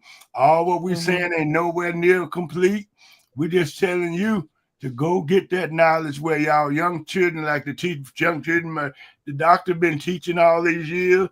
They can come back to him, and now they be the doctor, and they're gonna teach him and whatever. And like Malcolm inspired him. Now he went out and teaching others, and that's the way it's got to be. We got to just keep going, and then we go and teach 1,000 more, and then that 1,000 more we teach 10,000 more. You know what I'm saying? But we got to keep doing and to keep putting that truth out here and keep looking for it, because we are Africans. That's our land. There's a lot in that land, a lot of culture, a lot of history, a lot of everything is there. And it belonged to us and the enemy trying to keep us from it. If you go to Egypt today, you find all them Arabs sitting in their pyramids trying to explain it. Won't be for long. They can't explain it. Won't be for long. Can't explain it. They know nothing about it. Ain't nobody explain to us but us. That's right. So if you want to explain us, let's be us. That's it. That part. Yes, sir. That part. All right. Well, yeah. With that, on the way out, bye-bye. Professor Kaba, did you have anything else? Did y'all want to share? Leave anything else with the tribe before we check out? Well, and for the family, I'm sorry, Professor Kaba. The family that's looking for Rye, his phone died, family. So that's why he wasn't able to be here with us. I'm sorry about that, Professor Kaba. No, all is good. I just look forward to the next 100 years and celebrating our brother and our ancestor, Hajj Malik El Shabbaz. He left a golden legacy for us all to do. And I'll tell you, like I always say, like I feel this sincerely, the only way we can honor our shining Black prince is to continue his work. The only way we can honor any of those that have come before us is to honor their work. And as we speak of our great captain, Ibrahim Traore, what's so important is not to forget Thomas Sankara, who was the one that modeled for him the emancipation and liberation. When that country was called Upper Volta, Thomas Sankara said, no, that's not good. We don't want that name just because we on the upper part of the Volta River. No, we want Burkina Faso, the land of good men and women. And out of that, he gave birth to Captain Ibrahim Traore. And he is now, Captain Traore is now honoring his ancestor and the person that he modeled himself after. And that's what we have to do. Honor those that came before us and continue their work. I appreciate that. What about you, Unam? You got anything you want to leave for the people? For the tribe? People just, like the elder said, let's honor their work and continue it on. Not sure. Continue on the journey. We have a great journey ahead of us, but it's a beautiful one. Please tell the children that it's going to be all right. That's right. Don't let all this confusion out here and these distractions make them believe We have been through far worse and got through it. Tell the children, because like I told you that story about myself with our brother in Harlem, our children perceive the world differently. As adults, we have a collective memory. There are certain things we know. So we can work our analysis to understand what we're experiencing, but our children do not have that collective experience yet. And so what they see is what they think actually is. Let the children know, together, I'm going to make sure it's all right for you. And you're going to be better. You're going to be better than us because you're going to stand on our shoulders. And when you stand on our shoulders, you will see things that we can't see because things are blocking. And then those generations after you, they will be better than you because they'll be on your shoulders and you're on our shoulders. And we are on El Hajj Malik's shoulders, and we are on Dr. Clark's shoulders and Dr. Ben's shoulders. Together, we're going to make this happen, family. It's going to be all right. But like Dr. King said, we got some difficult days ahead. That's right. And also, I want to thank my sister. What's your name again? Muna. Nikki Love. You could call me Nikki Love. Mystery Love. Nikki Love. Nikki Love. But Muna, thank you for bringing up the women. And we must realize that there are many, many women, unsung, unknown, that played major roles in the revolution, and that there are women just as great as Malcolm X or even greater, like Queen Nzinga in the Congo. And there have been so many, and Mugabe's wife, Sally Mugabe, and many others. And we want to not forget the role that women and Ella Baker and all, and Fannie Lou Hamer, and so many more have played. So we want to uphold the woman. And thank you for upholding the woman, and tell all the women to join the Pan-African Women's Union, where you can make sure that they are all represented. And you made sure that the woman was represented tonight. So thank you, my queen, for doing that. Thank you very much. You're very welcome. Africa must unite. Ashe. So listen, I'm gonna give thanks, man, and yeah, this was special. I can't wait to watch it again where I could really appreciate it. But it was special. So with that, I can't thank y'all enough. From the bottom of my heart, for those who are members of the tribe, the ones who've been here with us from day one, from the first episode in April of 2024 till now. We're here now, and it's real. We're here now. So with that, I give thanks to you, Professor Kaba, for you, Wunam, and Baba, Dada, Chief Pontiac, the big chief, Rod Hayes. I already know what it is. Looking forward to building with him again, and I can't wait to do it. But I'm gonna leave it on this, and I give thanks to y'all. Hey, one other question, one other thing. And that in terms of my name, Mukasa Dada, Idi Amin gave me that name when I was in Uganda, me and Stokely. And Mukasa Dada, but I want everybody to know that formerly my name was Willie Ricks of SNCC, the Student Nonviolent Coordinating Committee. And you should Google that organization also. So this is old Willie Ricks talking to you, and now Mukasa Dada. And I was a member of SNCC. Long live SNCC, and all the people that fought along in SNCC, and all the people that took beatings and bombings and even death. Thank y'all. Ashe. Ashe. All right, family. So I'm gonna leave y'all with this real quick, man. It's been on my heart, it's been on my spirit. So it's only fitting that we'll wrap it up for y'all to hear. And this is dedicated to everybody who showed up tonight, and everybody who sees the replay. I appreciate y'all. I thank y'all from the bottom of my heart, for real. Professor Kaba, Wunam, Baba Mukasa Dada, Chief Rod Hayes. I appreciate every single one of y'all as well. Y'all don't even know how much this means to me. But with that, family, I got this is what my inner spirit, my inner child of Malcolmness is on my spirit to share tonight to close it out. So know thyself. A person who knows not and knows not that they know not is foolish. Disregard them. A person who knows not and knows that they know not is simple. Teach them. A person who knows not and believes that they know is dangerous. Avoid them. A person who knows and knows not that they know is asleep. Awaken them. A person who knows and knows that they know is wise. Follow them. All of these persons reside in you. Know thyself, and may aught be truth. A modern adaptation of an ancient proverb. It ain't over till we win, family. By any means necessary. I Black appreciate power. you all.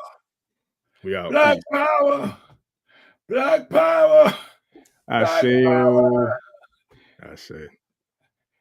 Uhuru. ẹni tó gbàgbé ilé sàpò ìyàpọ̀ tẹ́ǹtì ẹni takísà ní tàtàn ò bá padà sílé anítìjàkọ ẹja lọ pé eégún mo sì ẹni gbẹ́rẹ́ ìpàkọ́ forsake not your ancestors and praise your.